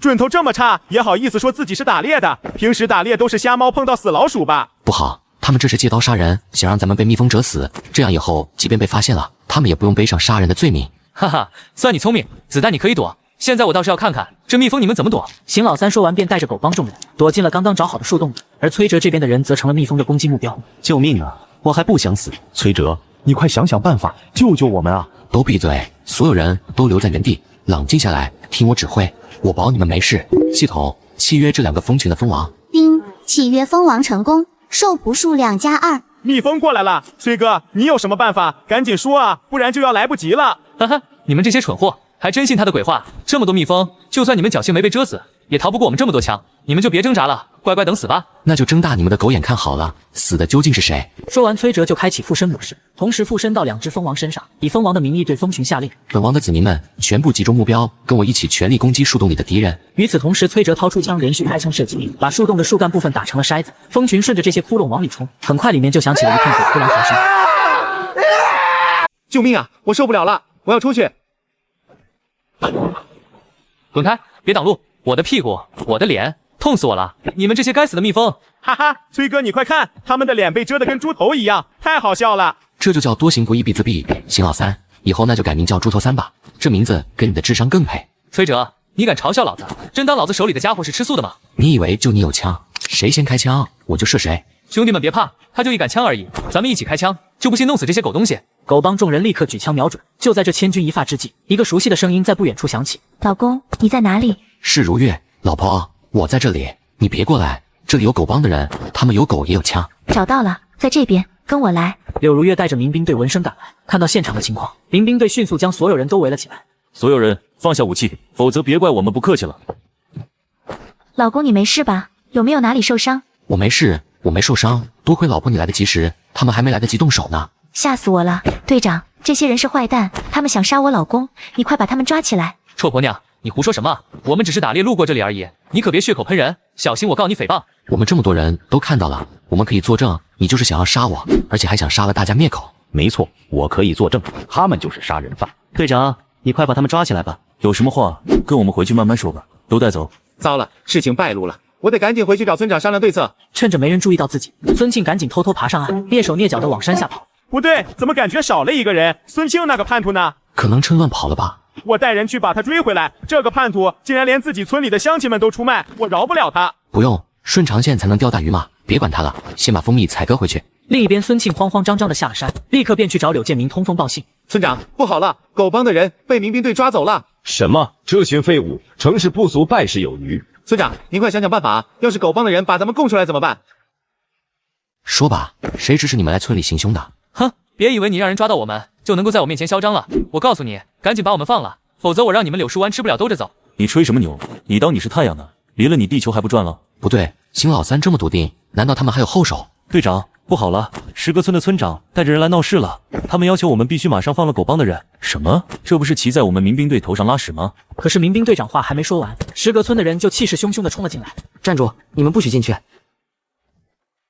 滚开，别挡路！哈哈，救我的人来了，老李，赶紧让他们把我给放了。张队长，你们没权利抓我们村的人吧？邢老三带着狗帮的人在我们柳树湾为非作歹，还差点出了人命，我们凭什么不能抓人？那你们有证据吗？我和那些差点被害的村民都是人证。你胡说，你们都是一伙的，当然会帮着自己人胡说了。你们就是商量好了，一起陷害我们。你不是说我们无冤无仇的吗？我有什么理由陷害你？因为你记恨我抢了你的女人，让你的新娘在大婚之日抛弃了你，让你颜面无存。你报复不了我，就报复我们狗帮的人。这个理由足够了吧？是你，二哥，你身上的伤好了，可以出院了。闭嘴，哪壶不开提哪壶。原来你也是狗帮的。没错，他可是我们狗帮二当家的。现在知道了，怕了吧？还不赶紧把我们放了？上一世我只知道苏强背后的势力挺强大，没有人敢惹他们，没想到竟然是狗帮，难怪他敢毫不犹豫地杀了我。现在真相已经大白了，就是你们村的人和狗帮的二当家抢女人，情敌之间的争斗，所以现在能放人了吧？不行，崔哲话还没说完，石阁村的人就慌慌张张地冲了进来。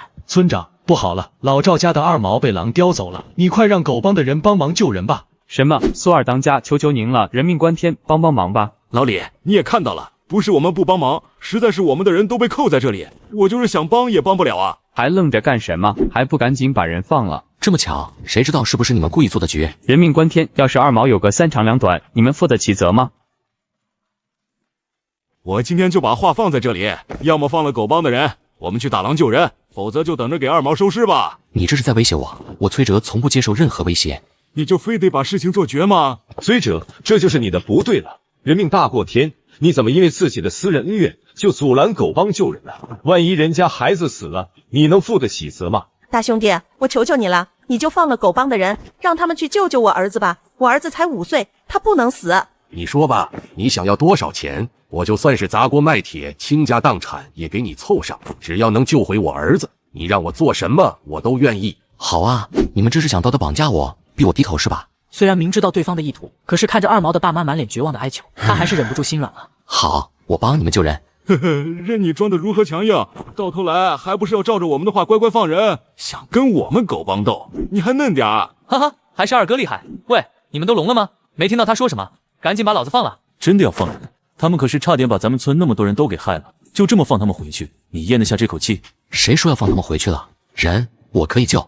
什么？就凭你？你吹什么牛呢？万一出了人命，你自己给人家偿命去，别连累村里的名声。不行，那可是我们村的一条活生生的人命，不是你们之间博弈的筹码，我不能拿孩子的命冒险。没错，除非你愿意签下生死状，要是孩子没救回来，你就要给孩子偿命。写就写，老子今天就是要让你们知道，狗帮不是不可取代的。我带人跟你一起去。不行，狗帮人数众多，万一这是他们的调虎离山之计，那不但邢老三他们会跑，你也要担责任。我自己去就行。崔哲签下生死状后，就立刻带人赶到石阁村。就是这里，二毛就是在这里摘豆子的时候被狼叼走的，这里还有二毛滴下的血呢。把你们全村的狗都牵出来，再找一件二毛最近穿过的衣服过来。我们村的狗可不是专门的猎犬，不会找人，除非是狗帮专门训练的狗才有这个本事。不用猎犬，普通的狗也行，快点。很快，石阁村的所有狗都被牵到了崔哲面前。崔哲环视一圈，一眼就看到那条黑色的流浪犬，因为其他的狗一看到他就害怕的夹紧尾巴退避三舍。看来这条黑狗就是村里这些狗的老大了。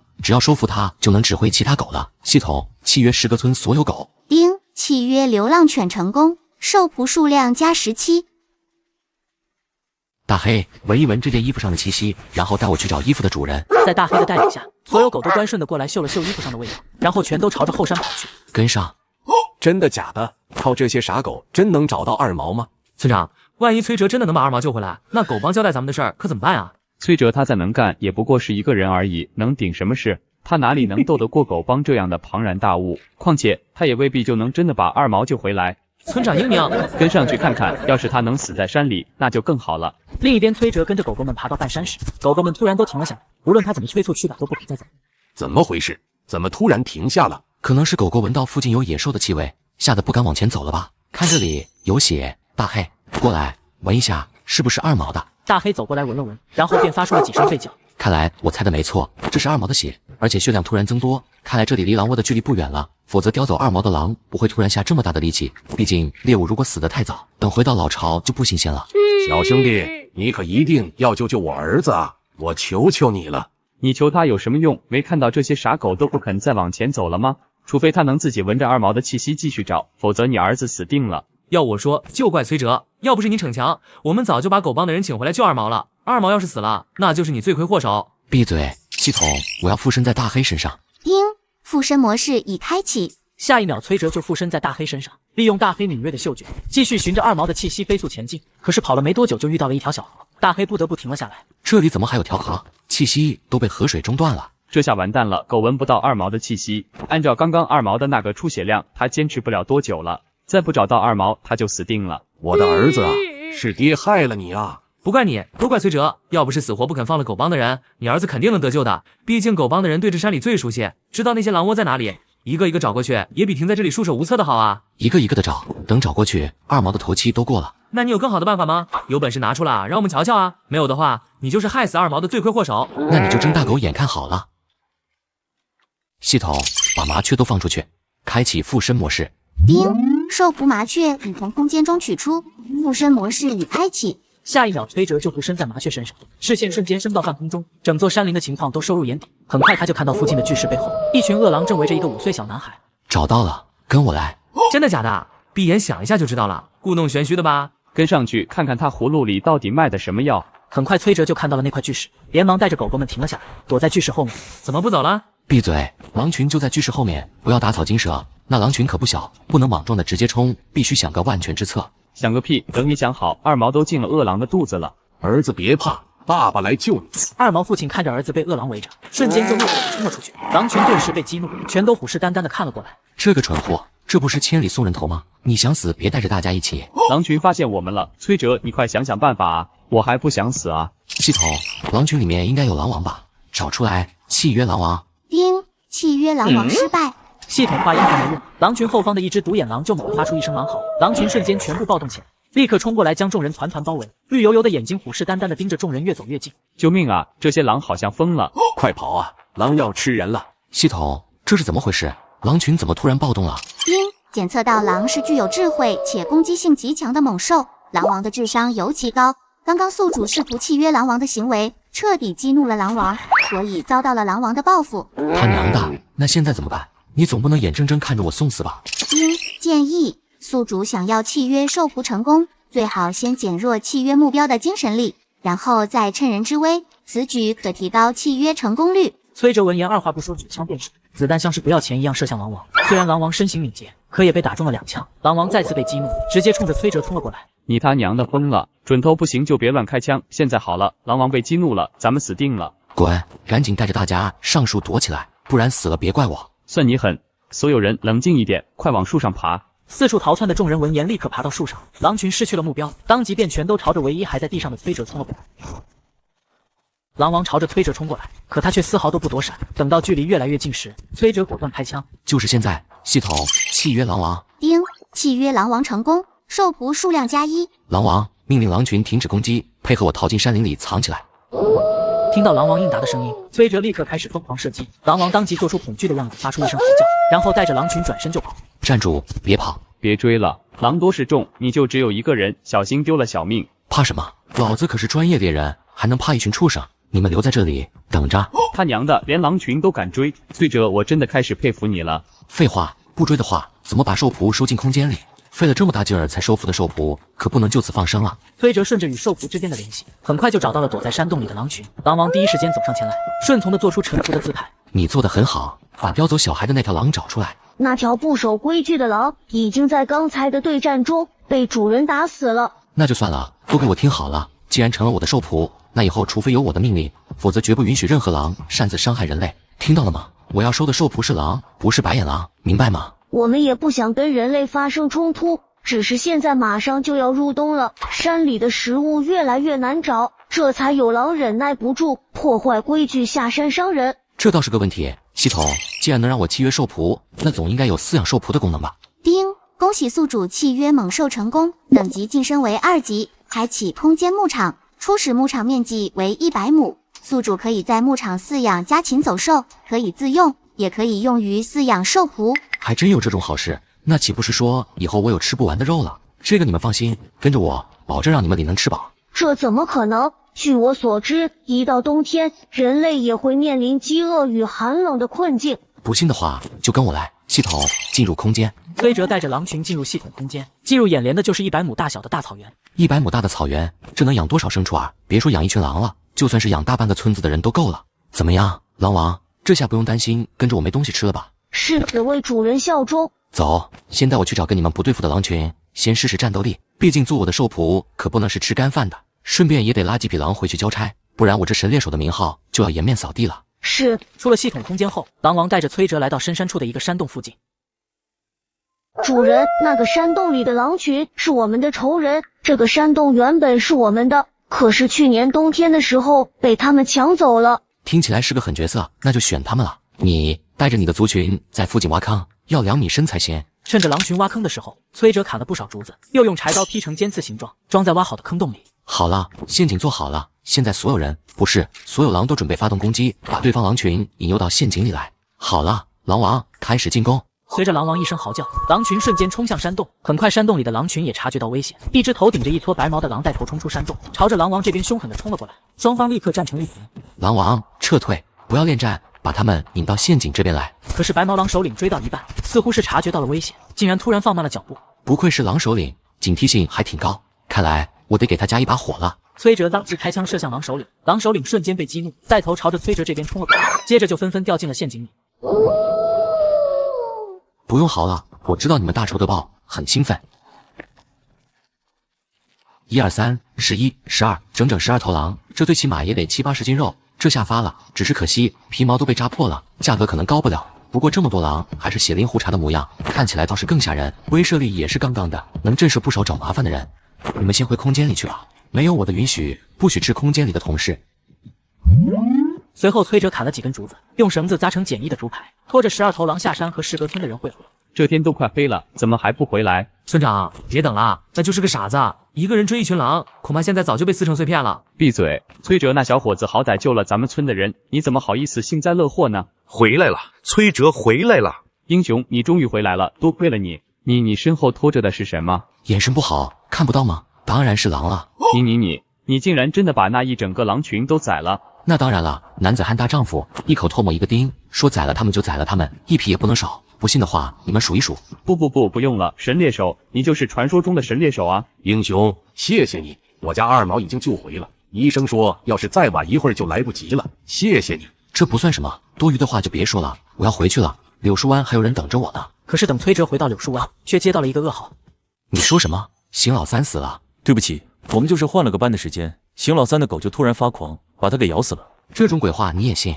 那些猎犬都是他们狗帮自己从小养大的，怎么可能会突然发狂咬死主人？还不是他们说什么是什么？这一招实在是太熟悉了，前世苏强就是用同样的方法杀死我的，现在这算是故技重施了？难道这是狗帮统一的杀人灭口方式吗？系统，契约咬死邢老三的狗，我要弄清楚究竟是怎么回事。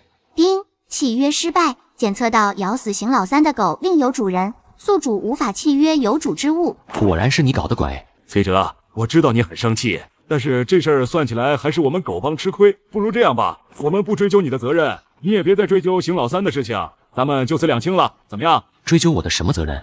你刚刚签了生死状，要是救不回二毛，就要以命偿命，你该不会忘了吧？谁说我没把人救回来？没错，二毛已经被送到医院去了，医生说只要休养一段时间就没事了，而且崔哲还把那群伤害二毛的狼全部宰了。怎么可能？那可是一群狼，不是一头。少见多怪，不信的话你就亲眼看看吧。崔哲转身将整整一竹排的狼拖了进来，众人顿时惊得倒抽一口冷气。这崔家小子也太厉害了吧！10几头狼呢，他一个人就都给弄死了。这是人能做到的事吗？不行，我得回去好好问问我家人，到底有没有得罪过崔哲。要是有，就赶紧给人家赔礼道歉去。我可不想跟这些狼一个下场。不可能，绝对不可能！你一个人单枪匹马的，怎么可能杀死这么多头狼？这一定是假的。事实就摆在眼前，你不服也得服。现在轮到你了，你们狗帮企图杀害我们柳树湾的人，队长，把他们送去公安局吧。好，不过现在实在太晚了，明天一早我就把他们送过去。不好，要是狗帮的人把我供出来，那我可就吃不了兜着走了。不行，必须想想办法。当天晚上，柳建明就端着饭菜来到了民兵队。村长，你怎么来了？我来给狗帮的人送饭和狗食，免得那些狗饿极了，又发生咬死人的事。还是村长考虑的周到，那你进去吧。你总算来了，怎么怕我把你供出去？别说这些废话了，我女儿可是还怀着你的骨肉呢。你小子总不能拉着老丈人一块死吧？我死了，谁帮你养老婆养儿子？看在孩子的份上，我可以不把你供出来，不过你要想办法救我。怎么救？我知道你上面有人，你听我的，你去。妙啊，我这就派人去。走，我警告你们，都给我老实点。队长，我不放心，我跟你们一起去吧，省得他们中途逃跑了。崔哲，你不会以为这一次就等将我置之于死地吧？你太天真了。公然杀人，你还想逃脱制裁？别做梦了，走吧。慢着，你是谁？放肆！崔哲，你怎么跟副县长说话呢？刘村长，别这么严肃，不知者不怪嘛。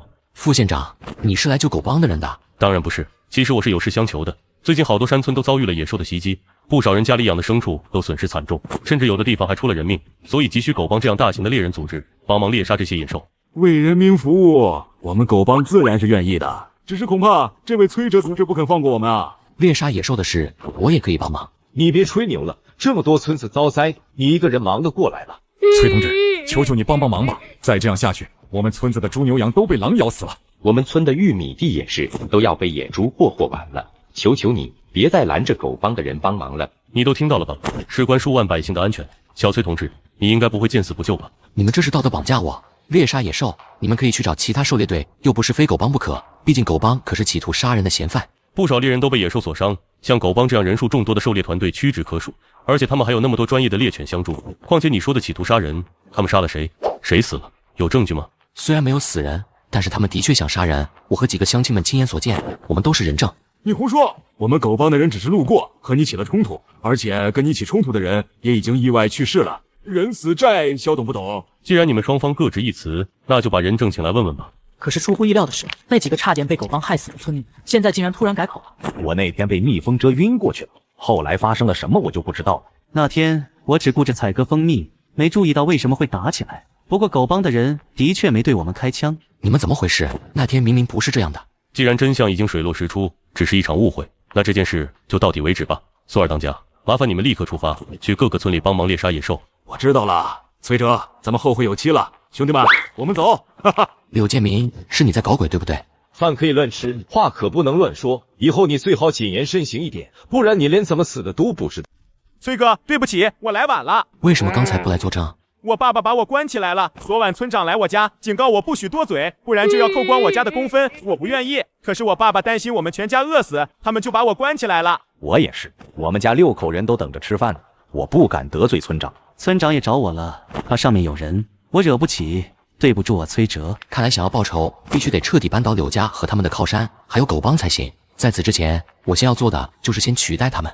没事，刚刚听副县长说，最近好多地方山上的野兽都饿得受不了，会跑下山来袭击人和牲畜。我想着，咱们是不是组建一支狩猎队，专门负责巡逻和猎杀野兽？崔哥说的对，我举双手赞成，我先报名。可以，还有谁要一起吗？崔哲话音落下后，现场一片死寂，所有人都目光躲闪，不敢看崔哲。那什么，我也不会打猎，就不给你们添乱了。我家里还炖着土豆呢，我得回去看看。我先走了。小崔呀，那野兽可不是开玩笑的，真的会吃人的。我们家就我一个壮劳力，要是我被野兽吃了，我们一家都得饿死。所以这次我就先不报名了。那些白眼狼、胆小鬼都忘了求着崔哥你教他们采割蜂蜜的样子。狩猎野兽的确危险，他们有顾虑也正常。况且我这打猎也是半吊子，就更别提组建狩猎队了。这是不急了，走，先回去吃饭吧。崔哲回到家时，柳如月已经把饭做好了。老公，你回来了，饭已经做好了，快吃吧。谢谢老婆，这几天我忙得不着家，多亏你照顾爸妈，辛苦你了。不辛苦，老公你快吃饭吧。刚刚你不在的时候，村长来过了，他让我劝你安分守己，别再闹事了。我知道，以后我就专心研究怎么打猎赚钱。说到这个，爸妈，你们知不知道附近有没有经验丰富的老猎手？我想去学习一下狩猎技能。这倒是还真有一个，就是住在村西头的老赵头，他以前就是个猎手，打猎特别厉害。咱们村还有这种高手呢？那我以前怎么没听说过呢？那是因为10几年前，他因为抢猎物得罪了狗帮的人，被打了个半死。后来进山的时候，又倒霉的遇上熊瞎子，虽然那死里逃生捡了条命，但是一条腿摔断了，眼睛也瞎了一只。他唯一的儿子也发了高烧，因为没钱医治，烧坏了脑子。父子俩一直住在最偏僻的村西头，不怎么与村里人来往。又是狗帮，敌人的敌人就是朋友，看来等下有戏了。吃过饭后，崔哲拎了一条羊腿便来到了老赵头家。可是刚进门，一只黑背就猛地冲了过来。好家伙，一条狗都懂伏击，不得了啊！大黑上。叮，兽仆大黑已经放出空间。哪来的流浪狗？不要欺负追风，滚开！你这人怎么不讲理呢？狗狗打架，你一个人类插什么手？可追风是我的狗，我不能让人欺负它。我家大黑还没有你的大腿高，你这么大一个人了，欺负狗是不是有点以大欺小？你羞不羞？这可是大壮，谁来了？赵叔，是我，崔哲，我来看看您。听说您最近身体不舒服，这条羊腿给您补补身子。羊腿、红烧羊肉、烤羊腿，香。无功不受禄，羊腿我不要，你拿回去吧。赵叔，我这次来是有事相求，这羊腿只是我的一点心意，你看大壮兄弟这么喜欢吃，你就留下吧。爹，羊腿我喜欢，我都已经好几个月没吃过肉了。你呀，就知道吃。哎，算了，既然你送来了，那就留下吧。哦，有肉吃了，我去做羊肉了。说吧，你来到底有什么事？听说赵叔以前打猎很厉害，还组建过狩猎队。我最近也想组建一支狩猎队，但是没有经验，所以想来向您取经。你跟狗帮的事我听说了，栽了吧，你不是他们的对手，别费这个功夫了，小心落到跟我一样的下场。跟狗帮有什么关系？我只是想组建个狩猎队，打猎赚钱，改善一下乡亲们的生活，顺便清理一下野兽的隐患而已。好，你小子比我沉得住气，是个干大事的，我帮你了。在组建狩猎队之前，你要先训练一批猎犬，这是最重要的。为什么？打猎不是应该武器最重要吗？山里地形复杂，没有猎犬，你别说找猎物了，恐怕自己都要迷路，困死在深山里。而且遇到危险，猎犬可以示警，让狩猎队提前做准备或者逃跑，以避免人员伤亡。毕竟要是连小命都没有保障，谁会愿意跟你干？不然你以为为什么狗帮要养那么多狗？原来如此，那哪里才能买到好的猎犬呢？我有个朋友就是专门卖狗的，就在隔壁小河村，我介绍你们认识。老李啊，我给你介绍大生意来了。大生意能有多大？我要30条猎犬，而且要最好的。如果好用，以后我会长期来你们家买猎犬。小子，口气不小啊，你跟我来。赛虎，嗨！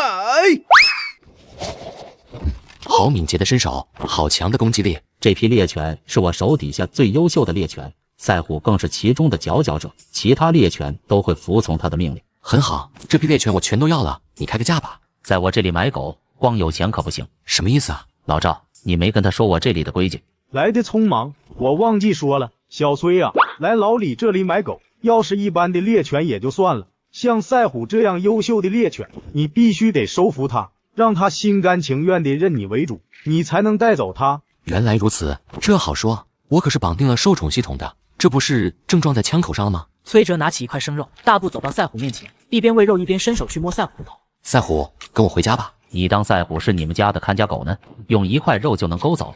赛虎可是这里最厉害的猎犬，你小心手被它咬掉了。李猎户话音刚落，赛虎就咆哮一声，龇牙咧嘴的冲着崔哲冲过来。哼！敬酒不吃罚酒，系统契约赛虎。叮，契约猎犬赛虎成功，受仆数量+1。系统的话音刚落，只见刚刚还冲着崔哲龇牙咧嘴、凶神恶煞的赛虎，瞬间温顺的趴在他脚边，呜的叫着。李猎户见状，惊得眼珠子差点飞出来。乖狗狗，干得漂亮！赛虎，你在干什么？你他娘的可是猎犬，最优秀的猎犬，不是只会吃喝玩乐的宠物狗。你给我站起来，别在那里撒娇卖萌了，老子的脸都被你给丢尽了。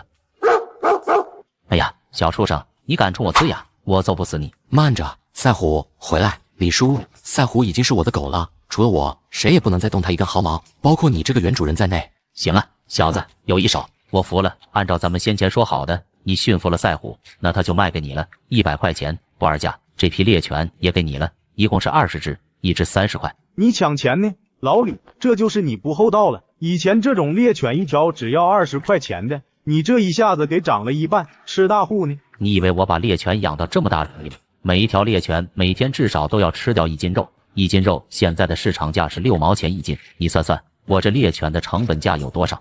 太贵了，赵叔，养猎犬这么贵，他肯定也扛不住了，我就不信他不着急。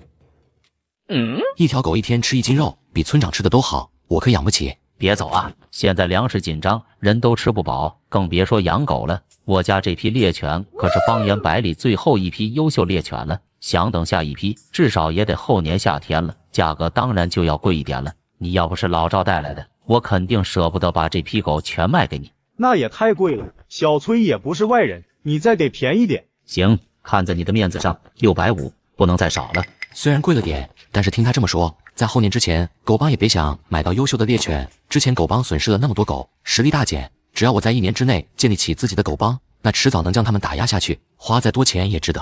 成交。只不过我还要一份详细的训练猎犬的教程，怎么样？行吧，看在老赵的面子上，不过你可不能外传。我知道。离开李猎户家后，崔哲就带着猎犬回了家。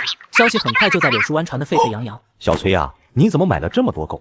看这些狗油光水滑的，肯定花了不少钱吧？也没多少，也就几百块钱吧。我不是说过吗？我想组建狩猎队，山上野兽多，多养几条猎犬，关键时刻可以保护我保命的家伙，可不得多多益善吗？多少钱也得买啊！原来你说组建狩猎队是认真的，不是闹着玩的。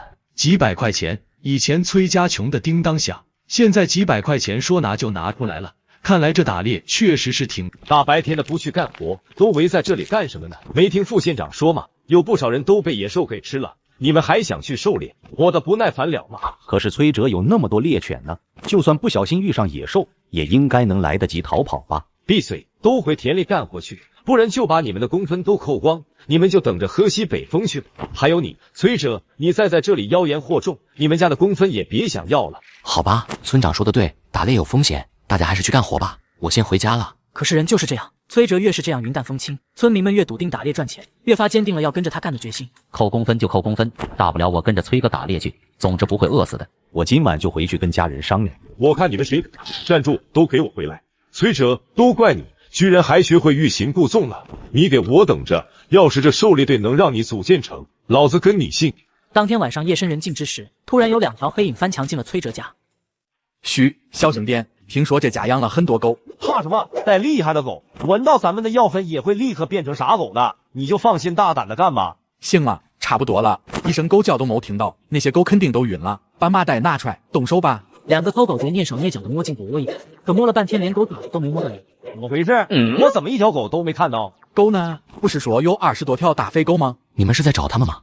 谁在说话？偷狗贼猛然回头看向身后，结果就发现不知道什么时候身后多了一个人。更可怕的是他身后那些绿油油的眼睛。等看清楚那些绿光是什么时，2人瞬间吓得发出了尖叫声。狼，是狼！这里有10几头狼。不是说这里养的是狗吗？怎么变成了狼了？狗呢？死到临头了，还惦记着偷老子的狗，真是不知死活！狼王上！随着崔哲一声令下，狼王发出一声长啸，当即带着狼群扑了上来。偷狗贼顿时吓得连滚带爬，屁滚尿流。救命啊！狼吃人了！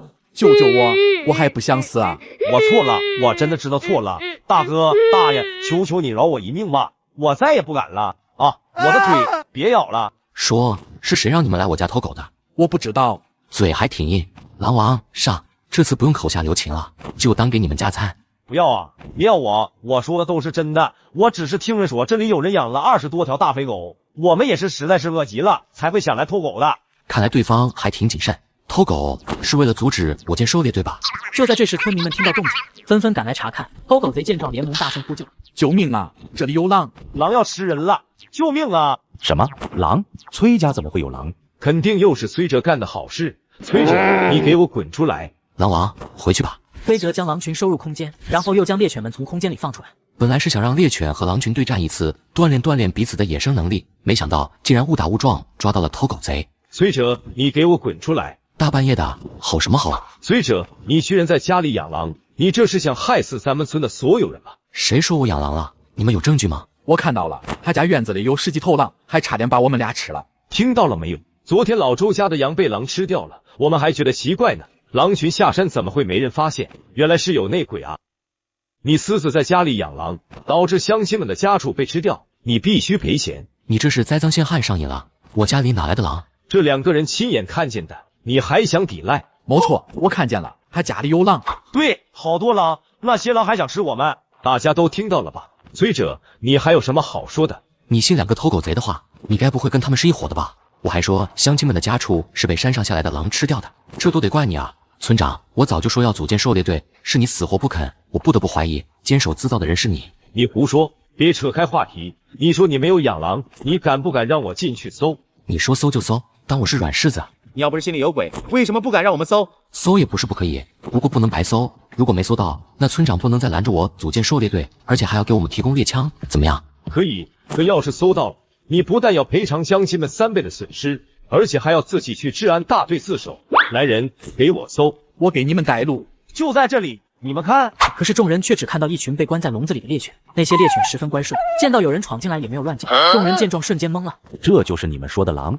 你们眼睛瞎了？虽然我没读过书，但是狼和狗还是能分得清的。不可能啊！刚才我明明看到的是一群狼，怎么可能变成狗了？肯定是你，你把狼藏起来了，还想陷害我，找死！村长，现在真相大白了，你愿赌服输吧？算你运气好，我们走。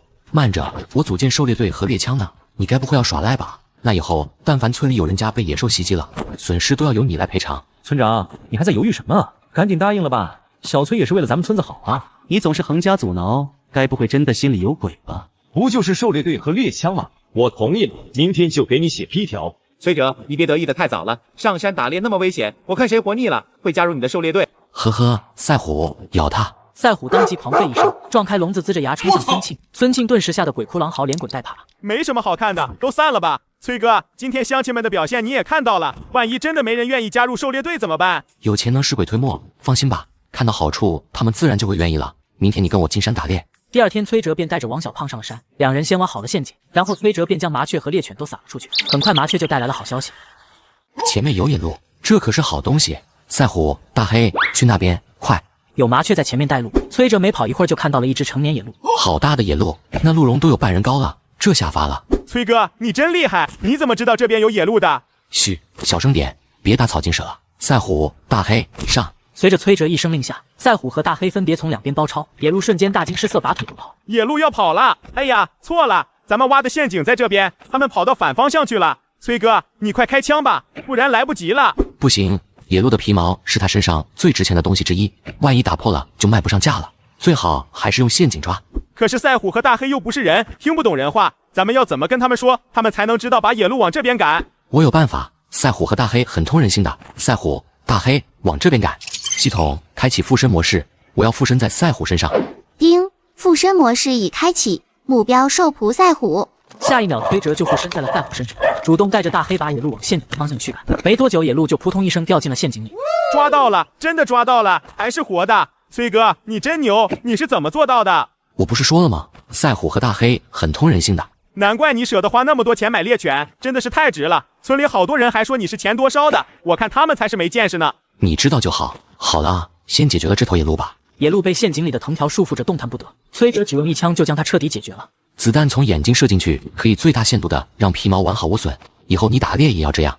我知道了，崔哥，这么一头野鹿最起码也有200-300斤吧，这下发财了。趁着野鹿还新鲜，咱们赶紧拿去卖了吧。不急，赛虎和大黑还饿着肚子呢。今天他俩可是功臣，不能饿着肚子回去。崔哲又在山林里转了几圈，没一会儿就看到了2只兔子飞窜而过。有兔子！赛虎、大黑，快追！崔哲话音还没落下，赛虎和大黑就已经抢先一步追了上去。等到崔哲追上来的时候，就看到赛虎嘴里叼着一只兔子，而大黑则是气得冲着脚下狂吠。赛虎真厉害，连兔子都能抓住。大黑这是怎么了？没抓住兔子生气了？这地下有个洞，应该是兔子的老巢，兔子可能躲进窝里去了。大黑晚了一步没抓到。你看吧，大黑也说对，不过这也是好事，这一窝兔子一直都别想跑。小胖，去找一下兔子窝的其他出口。崔哲砍了几根树枝，堆在3个兔子窝出口处点燃，把烟往兔子窝里扇，把它们逼出来。崔哥，你那边那个洞口怎么不点火？笨，这里当然是留给兔子逃跑的出口了。我是想抓兔子，不是想吃熏兔肝。大黑，把洞口守好了。没多久，一只兔子猛然从唯一的洞口冲了出来，早已守候多时的大黑立刻扑上去一口叼住。可是紧接着，一只又一只的兔子紧随其后冲了出来，崔哲立刻撑起渔网照了过去，兔子猝不及防之下全都自投罗网了。抓到了，小胖，快来帮我按住它们！这些兔子蹦跶的力气也太大了。好多兔子，怎么还有小兔子？好小，只有我巴掌大。听说兔子繁殖能力特别强，把小兔子单独捆起来，拿回去养着，要不了多久，咱们就有吃不完的兔子了。好嘞，兔子也抓住了，那现在是不是应该杀2只给赛虎和大黑吃，当做他们的奖励？不急，咱们先回家，等下当着乡亲们的面给他俩吃肉，让他们也看看，跟着咱们狩猎队，就算是狗也能顿顿吃上肉。崔哲和王小胖抬着一头野鹿，腰间各自挂着4、5只兔子，浩浩荡荡的下了山。刚进村子就引来了众人的围观。好大的野鹿，这个头看起来比我都大2圈，这得卖多少钱啊？猪肉还6毛钱1斤呢，鹿肉怎么也比猪肉贵吧？这野鹿最起码有200-300斤，至少也能赚100-200块钱吧。他们俩这才不到半天就能赚这么多钱，比咱们全家辛苦2个月赚的还多。这打猎来钱也太快了吧！崔哲听着村民惊叹和恭维的话语，淡笑不语，并不接他们的话茬。王小胖却是忍不住炫耀道：“不止如此，我们还抓了小兔子。崔哥说打算留着养，兔子繁殖快，等过2个月，全家都能有吃不完的兔肉。顿顿吃肉，这也太奢侈了吧？真的假的？”小胖，别说了，赶紧回家吃饭，我都饿得前胸贴后背了。好嘞，我要回去吃饭了，不跟你们说了。哎，别急着走啊，再跟我们说说呗。时间不早了，等下我还要去县城卖东西呢，你们也赶紧回去把蜂蜜拿过来，等下我一起带去卖了。村民们闻言也不再拦着崔哲和王小胖追问，纷纷回家整理自家收割的蜂蜜。等到众人全都赶到崔家的时候，就看到崔哲正在院子里烧烤。阿哲，这么多兔子都要烤了，9只兔子呢，咱们一共也才5个人，吃得完吗？谁说只有咱们5个人吃了？村民闻言心里一喜，崔哲的意思难道是要请他们吃烤肉？想到这里，他们纷纷转头跑回家，把家人一起叫来吃烤肉。崔哲可能要请咱们吃烤肉，咱们全家都去，快点！什么？还有这种好事？我也要去。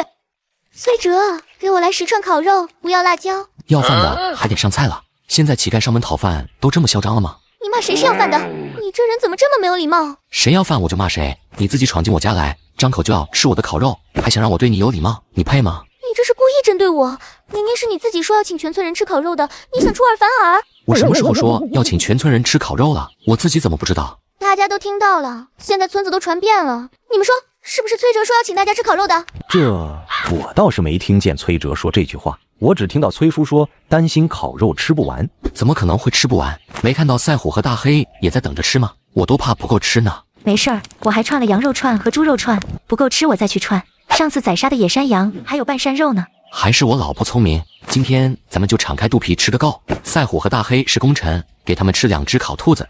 什么？这狗也能吃肉？还一次吃2只，比我们全家1个月吃的肉都多。烤好的兔肉滋滋冒油，霸道的香味扑鼻而来，馋得人直流口水。可是这样喷香的烤肉，村民吃不上，反而是2只狗能够敞开肚皮吃到撑。众人羡慕的眼泪瞬间从嘴角流下来，柳思思更是气得火冒3丈。崔哲，你这话是什么意思？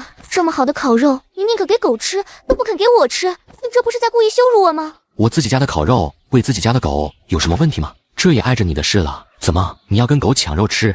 胡说八道，狗吃肉不都是生吃吗？什么时候狗吃肉还要吃烤好的了？你分明就是想请全村人吃烤肉，可是看到我也来吃就反悔了，故意说这种话羞辱我。呵呵，既然你这么说，那我索性就认了。没错，我就是看到你就烦，我反悔了。行了吧，你们都回去吧，这些烤肉我不分。说完，崔哲就把烤好的兔子扔给赛虎和大黑，2条狗吃得满嘴流油。柳思思顿时气得哭了出来。崔哲，你知道这段时间我过得有多苦吗？我已经2个多月没吃过1块肉了，我可是还怀着孩子呢，你就忍心这么对我？你滚开，不要碰我老公！老公，你让他滚，我不想把烤肉给这个坏女人吃。听到了吗？我老婆让你滚，你肚子里的野种关我屁事。还有，你们也别看了，把蜂蜜留下，都散了吧。都怪柳思思，要不是她，崔哲肯定就要请咱们吃烤肉了。都怪你，你这个扫把星，害人精！你们给我等着，我不会饶了你们的。那咱们现在怎么办？等下咱们偷偷跟着崔哲去县城，看他把肉卖给谁，卖了多少钱。梁经理，这是这个月的蜂蜜，500斤，全都是野生的，您查验一下吧。这么多，你这该不会把整个县的蜜蜂窝都捅了吧？您开玩笑了，不过野生蜂蜜难寻，以后可能供应不了这么多了。那可不行，你知道蜂蜜的销路有多好吗？你这说的好好的，供应无缺，这要是突然断供了，我这边可怎么办？看来这梁经理的人脉不少，对蜂蜜的要求量也不小，这人工养殖蜂蜜可以做长期买卖。您先别急啊，我说的是野生蜂蜜数量有限，但是普通蜂蜜的供应还是没问题的。那就好，有蜂蜜就行，不过普通蜂蜜我只能给8毛钱1斤。可以，今天除了蜂蜜以外，我这里还有些鹿肉，不知道你们这里要不要？鹿肉那可是好东西，你有多少我都要了，我给你2块钱1斤，怎么样？行吧，鹿肉一共是240斤，我包圆了，这里一共是1080块。以后你要是再猎到什么好东西，尽管给我送过来。好，那我先走了。崔哥，咱们这不是还有狼肉吗？你为什么不一起卖给梁经理？这些狼肉我要拿到黑市上去卖，不过卖狼肉不是最重要的，最重要的是震慑一下那些不老实的人。什么意思啊？我听不明白。等下你就知道了，咱们先去收购站吧。崔哲带着王小胖拖着板车离开，躲在暗处的村民们才忍不住议论起来。你听到了没有？就这么一会儿功夫，崔哲就卖了1000多块钱，这打猎赚钱也太快了吧！那还不包括那10几头狼，人家小崔不但打猎厉害，还有销路，不愁打来的东西卖不掉。你们还犹豫什么？不管你们怎么打算，反正我是一定要加入狩猎队的。再看看，万一那什么经理是他找来的托呢？走，跟上去，再看看。另一边，崔哲和王小胖来到收购站，拿出了早已经收拾好的鹿茸和鹿皮。同志，你给看看，我这对鹿茸和这张鹿皮能卖多少钱？哇，这鹿茸也太大了吧，绝对是精品中的精品。还有这鹿皮也好，这么好的东西，还不如留给自己。请稍等一下，我拿过去让我们同事给鉴定一下。好的，那你们快一点。主任，你看，我刚收到一堆极品鹿茸，还有一张质量上好的鹿皮。您最近不是正在发愁给上面送什么礼物吗？不如就用这个吧。哎呦，这可真是好东西，你从哪里弄来的？这恐怕不便宜吧？我可买不起。没事，1分钱都不用花。这是一个乡下泥腿子拿来卖的，您直接拿走就行，不用给钱。到时候就说没收到什么鹿茸鹿皮的。有道理，还是你聪明。那我这就从后门离开，你先下去拖住他们，别让他们起疑。主任，那您要是升官了，可别忘了提拔我啊。放心吧，少不了你的好处。崔哥，那人都去这么久了，怎么还没回来？是有点不对劲，我去催一催。人呢？我们的鹿茸和鹿皮鉴定好了吗？还要等多久？喊什么喊？当这里是你们家地头呢，这里是收购站，不是阿猫阿狗都能大喊大叫的地方。你这人怎么说话呢？骂谁是猫狗？小胖，别跟他斗嘴了，把鹿茸和鹿皮还给我，我不卖了。什么鹿茸鹿皮？我听不懂你在说什么。我们刚刚明明亲手交给你的，你说要拿去做鉴定，怎么一转眼就不认账了？是不是被你藏起来了？你说有就有，那你们有证据吗？不信的话，你们可以进去搜。搜就搜，你给我让开！不对劲，这服务员有恃无恐的，一般人耍赖肯定是百般阻挠不让搜，可他竟然主动提出让我们搜，除非东西不在收购站里面。不好，上当了！小胖，别搜了，你给我守住正门，我去后门堵他们。崔哲说完就往外跑，直接拖着板车冲到后门，果然看到一个中年人鬼鬼祟祟的从后门溜了出来，他当即将板车推过去，挡住了对方的去路。哎呦，好痛啊！你眼睛瞎了？怎么推车的？老子的腰都差点被你给撞断了。把鹿茸和鹿皮给我交出来！你就是那个卖东西的泥腿子？哦，不对，我没见过什么鹿茸、鹿皮。我果然没猜错，你们就是想吞了我的东西，然后偷偷逃走。赶紧把东西还给我！你可别信口开河，我一个收购站主任，难道还会稀罕一个破鹿茸鹿皮吗？给脸不要脸！既然你不给，那你这收购站主任也别想当了。你要干什么？收购站的有没有想当主任的？出来一个，功劳给你送上门了。呦，什么功劳？快说说看。你们主任私吞我的鹿茸和鹿皮，现在东西就藏在他怀里，搜一下就知道。你说怎么办吧？真的，哈哈，我升主任的机会来了，你们等着，我这就去叫经理来主持公道。经理就是他，主任他私吞人家的鹿茸鹿皮，这性质实在是太恶劣了。我没有，你血口喷人，东西就在他身上。经理，您看，真的在这喽。好啊，你竟然真的私吞顾客的东西中饱私囊，简直是给我们收购站抹黑。你不配当主任，收拾东西回家去吧，你被开除了。经理，您可不能开除我，这些年我没有功劳有苦劳啊。狗改不了吃屎，谁知道这些年你私吞了多少东西？我建议好好调查一下他。你这个混蛋，胡说八道什么？你说的很对，小同志，你放心，我一定会给你一个满意的交代的。来人，把他送到公安局去。臭小子，你给我等着！你断我财路，我不会放过你的。你做得不错，立了功，从今天开始就升为主任吧。谢谢领导，谢谢小兄弟。小兄弟，对不起，让你受委屈了。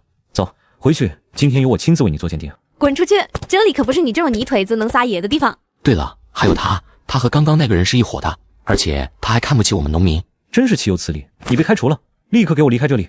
经理，我可是主任的。你的主任已经凉了，马上就要蹲巴黎子了，你想跟他一起去吗？不想，我这就滚。随后经理亲自帮崔哲做了鉴定，这鹿茸和鹿皮都是精品，我给你按照最高等级算，鹿茸70块1斤，你的鹿茸重4斤，一共是280块钱，鹿皮给你算65块钱，你看怎么样？这已经比市面上的价格高了不少了，除了收购站，别人给不出这么高的价格。行，还是挺公道的，成交。这里一共是345块，你拿好。好，后会有期，小胖，走了。小兄弟，等一下，还有什么事吗？你除了鹿茸和鹿皮以外，还有没有什么好东西？比如鹿鞭什么的？当然有了，改天给您送过来，不用给钱。那怎么行？我这主人的位置刚坐上来，可不想犯错误被拉下去。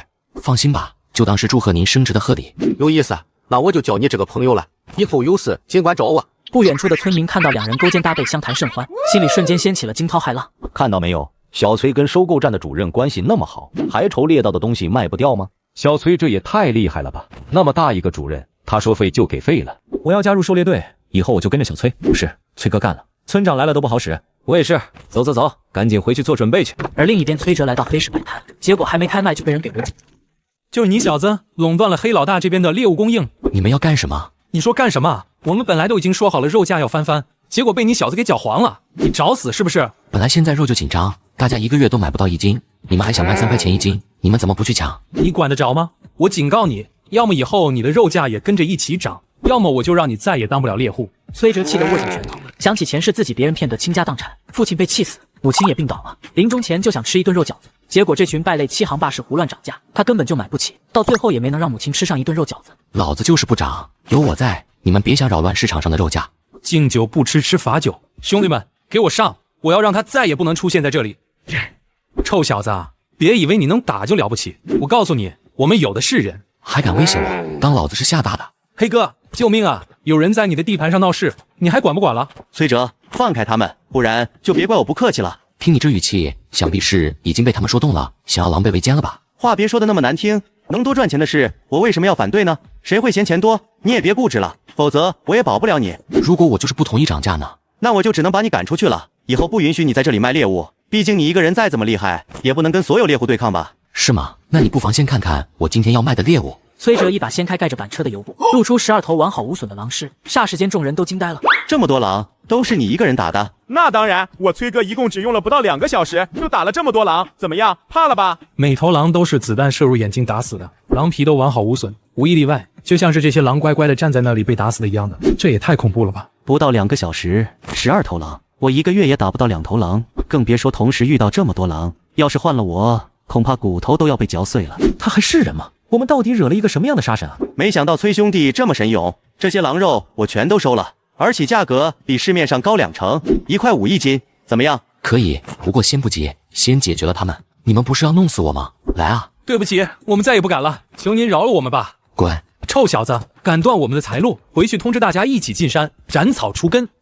老公，这是什么东西？这是电视机，只要按下这个开关，就能够看电视剧和电影了。真好玩，以后我一个人在家的时候，再也不会无聊了。小崔竟然买得起电视机了，这可是咱们村第1台电视机吧？我以前在国贸商店看见过，一台电视机要卖300多块钱呢，抵得上我1年的工资了。哟，日子过得不错吗？都有钱买电视机了，那什么时候还钱呢？我看他根本就没有还钱的意思。兄弟们，直接给我搬，我先把电视机搬走抵债。慢着，怎么，你不会又想跟我们动枪吧？我告诉你，这次老子可不怕你，我们也是带了家伙来的。这么紧张干什么？不就是3000块钱吗？还给你，钱给你，借条给我。不是吧？上次我来的时候，你们家还穷得叮当响呢，这次居然能一下子拿出3000块来，你去哪里发财了？哼，崔哥可是我们村狩猎队的队长，3000块而已，随便打猎就有了。真的，打猎这么赚钱，要不带我？好了，废话少说，钱已经还了，咱们之间的账一笔勾销，赶紧滚！以后你们再敢来我家，就别怪我心狠手辣了。没听到我崔哥的话吗？快滚！哼，我就是会打个猎吗？神气什么？王哥，刚才要不是你硬拉着我走，我肯定能让他答应带我一起打猎的。我有的是手段。打个屁！死在山上怎么办？咱们赶紧回去告诉老大，这柳树湾的人都要发财了，这可正是咱们薅羊毛的机会啊！对呀，打猎赚钱，那有直接从他们口袋里拿来的快。还是王哥你聪明。少废话，赶紧回去找老大去。3000块，原来老六他们没说假话，打猎真的能赚钱，我也要去打猎。小崔、阿布、崔队长，我要加入狩猎队。我也要加入，我力气大，选我。好，凡是要加入狩猎队的，明天来村口集合，跟我一起上山。好，可是我们没有猎枪啊。对了，村长上次打赌输给崔哥，不是说好会给狩猎队提供猎枪，还帮忙办好手续吗？他没把东西送过来。没有，村长贵人多忘事，肯定忙忘了，咱们一起去找他。村长，狩猎队的枪和手续办好了吗？办好了，给你。柳建明爽快地拿出20把猎枪和一张批准公文，崔哲却是瞬间心中警铃大响。柳建明能有这么好心，这其中必定有诈。等下，这不是狩猎队的批准公文？不是说好组建狩猎队吗？怎么变成护林队了？狩猎队不好办，只能办护林队，你爱要不要？你这是耍赖还是村长呢？一点脸面都不要了。小胖多说无益，村长你直接说吧，护林队和狩猎队有什么区别？狩猎队是民间自发的组织，可护林队却是上面批准的正规组织，是有工资的。平时你们要保护这座山林，不许任何人搞破坏或者过度捕猎，同时也要保护村里，不能让野兽下山损伤人命或者财产，否则就要追究你这个护林队长的责任。这是在给我挖坑啊！山林这么大，普通人哪能处处都照顾到？不过他可能不知道我不是普通人。好啊，很简单，我答应了。我们走。哼，真是个蠢货，连这么明显的陷阱都看不出来。等着瞧吧，明年的今天就是你的忌日。村长都联系好了，那些猎户说了，绝对没问题的，保证让姓崔的有来无回。另一边，崔哲带着护林队来到山上，第一时间把猎犬和麻雀全都放出去探路。山谷里有野猪群，这可真是开门红啊！大家跟我来，都小声点，别惊动了猎物。众人站在山谷上往下一看，果然看到一群野猪正在下面喝水。快看，有野猪，好多野猪啊！闭嘴！你想把野猪都招过来是不是？活得不耐烦了。崔哲连忙阻止，可还是晚了一步。野猪早已经听到了动静，顿时便气势汹汹地朝着这边冲了过来。怎么办？几十头野猪冲我们来了，我们不会死吧？快跑啊！我还不想死啊！肉我不吃了！都给我闭嘴！谁再乱喊乱叫，我就先崩了谁。崔哥，怎么办？野猪快冲上来了！别怕，都找一棵粗点的树，往树上爬。众人闻言立刻爬上树，可野猪自抛肉后力气又大，把树干撞得发出不堪重负的咔嚓声。树干要断了，队长，咱们怎么办呢？不要怕，把枪举起来，冲着野猪的眼睛、脖颈这些要害处射击。记住，一定要冷静，怕是没用的。你们这些畜生，去死吧！老子可是有枪的，还能让你们一群畜生给欺负了？一番枪林弹雨后，几十头野猪纷纷倒地身亡。野猪死了，我也会猎野猪了。好多野猪，咱们肯定能分不少肉。今晚我们全家都有肉吃了。好了，等回去再高兴。现在先把野猪带上，离开这里，不然等下血腥味会引来其他野兽的。几十头野猪，崔哲这家伙运气倒是挺好呢。东西准备好了，准备好了。最强效的兽药，只要闻上那么一丢丢，野兽就会当场发狂。好，动手，今天就让他们有来无回。崔哥，你看，那不是咱们的蜂巢吗？怎么被毁成这样了？过去看看。崔哲刚走到蜂巢下面，突然一桶桶蜂蜜从四面八方迎头泼了过来。崔哥，小心！这是什么东西？怎么黏黏糊糊的？我眼睛都被糊住了，什么都看不见。这是蜂蜜，不好，我们中计了，快跑！哈哈哈，你们跑不了了。你是谁？我们无冤无仇的，为什么要害我？这个问题，你下面问阎王爷去吧。兄弟们，我们走。刀疤话音刚落，就带着弟兄们拽着藤蔓荡到了山崖上方，远远的在上面看戏。下一秒，一头2米多高的熊瞎子怒吼一声，红着眼睛从远处冲了过来。是熊瞎子，2米多高的熊瞎子，我们死定了！快跑啊！熊瞎子来了！可是无论他们往哪边跑，熊瞎子都在后面紧追不舍。哈哈哈哈！别费力气了，你们身上都是蜂蜜，这可是熊瞎子最喜欢吃的东西，你们跑到哪里都没用，迟早都会变成熊瞎子的口粮的。哈哈哈！还是老刀哥英明，等他们死了，那几十头野猪可就是咱们的了。你们不就是想要野猪吗？我给你们，我不要了，求求你们饶了我吧！我的也给你，求你们放我走吧，我还不想死啊！都给我冷静一点！现在我们满身蜂蜜已经被熊瞎子盯上了，你们求他也没用。现在都听我的，先上树再说。众人闻言立刻往树上爬，可是因为身上全都是黏糊糊的蜂蜜，刚爬了没一会儿就又滑了下来，还差点被熊瞎子抓住。霎时间，树林里又响起一片尖叫声。崔哥，你快想想办法，再这样下去，咱们就都死定了。我来解决他，你掩护我。崔哲刚准备开枪射击，结果一颗子弹就迎面而来。系统收，好险，差一点就交代在这里了。子弹呢？老子明明瞄准那小子的脑袋了，怎么子弹突然不见了？背地里开枪偷袭，卑鄙无耻！有他们在旁边，肯定不会眼睁睁看着我枪击熊瞎子的。这群王八蛋，这是要逼死咱们啊！崔哥，怎么办啊？那就别怪我心狠了，咱们要死一起死。系统将兽扑狼群投放到附近没人能看见的地方。叮，兽扑狼群已投放至5米外的树丛后。狼王干活了，把山崖上那些王八蛋。就在这时，熊瞎子趁着崔哲不注意，突然冲到他面前，张开了血盆大口。崔哥，小心！住口！给我停下！就在这千钧一发之际，崔哲下意识的怒吼一声，竟然真的让发狂的熊瞎子停了下来。停下了，熊瞎子真的听话的停下了。崔哥，你是怎么做到的？我也不知道，我又不会驯兽。对了，难道是系统？系统，这是怎么回事？你什么时候开发出保护宿主的功能了？叮，系统暂时没有这种功能。检测到兽扑熊瞎子在附近，已经接收到宿主的指令。兽扑熊瞎子？我什么时候？就在这时，崔哲突然想起在黑市时对付狗帮时，他的确契约过一头熊瞎子。原来是你啊！哈哈哈，真是天无绝人之路。这小子怎么了？都要被熊瞎子吃掉了，竟然还笑得出来。姓崔的，你别装了，只要你跪下来求我，我可以考虑饶你一命，怎么样？哈哈哈！呵呵，你这话说早了，今天死的是谁还不一定呢。你都要被熊瞎子吃了，还敢吹牛？你该不会以为熊瞎子是你家的狗，能听你的话吗？哈哈哈！真是蠢货，今天你们死定了。今天死的人是你，熊大，上，给我咬死他们！熊瞎子当即怒火中烧，疯狂地朝着山崖上冲了过去。这臭狗熊脑子有毛病是不是？是不是药下的不够？药效已经过了。那你还愣着干什么？还不赶紧再补点药！今天我不光要弄死姓崔的那个王八蛋，这头畜生也得死！刀疤命人从山崖上往下撒药，可是药粉落在熊瞎子身上后，熊瞎子顿时怒火一生，却继续冲过去撕咬着刀疤等人。怎么回事？这药粉怎么没用？你从哪里买的假冒伪劣产品？我不知道啊，我也是在兽医站买的。你给我拖住熊瞎子，其他兄弟跟我走。你放心，我会好好替你照顾你老婆的。你这个王八蛋，想跑门都没有！狼王上，拦住他们，生死不论！狼王嚎叫一声，立刻带着狼群冲向刀疤等。很快，山崖上响起一片惨叫声。说，谁指使你们来的？你让我说我就说，老子好歹也是响当当的硬汉子。给脸不要脸，熊大，咬他！你们呢？说不说？我说，我们本来只是一起结伴打猎的猎户，平时也会仗着人多抢别人的猎物和钱财什么的。说重点。是你们村的村长让我们来的。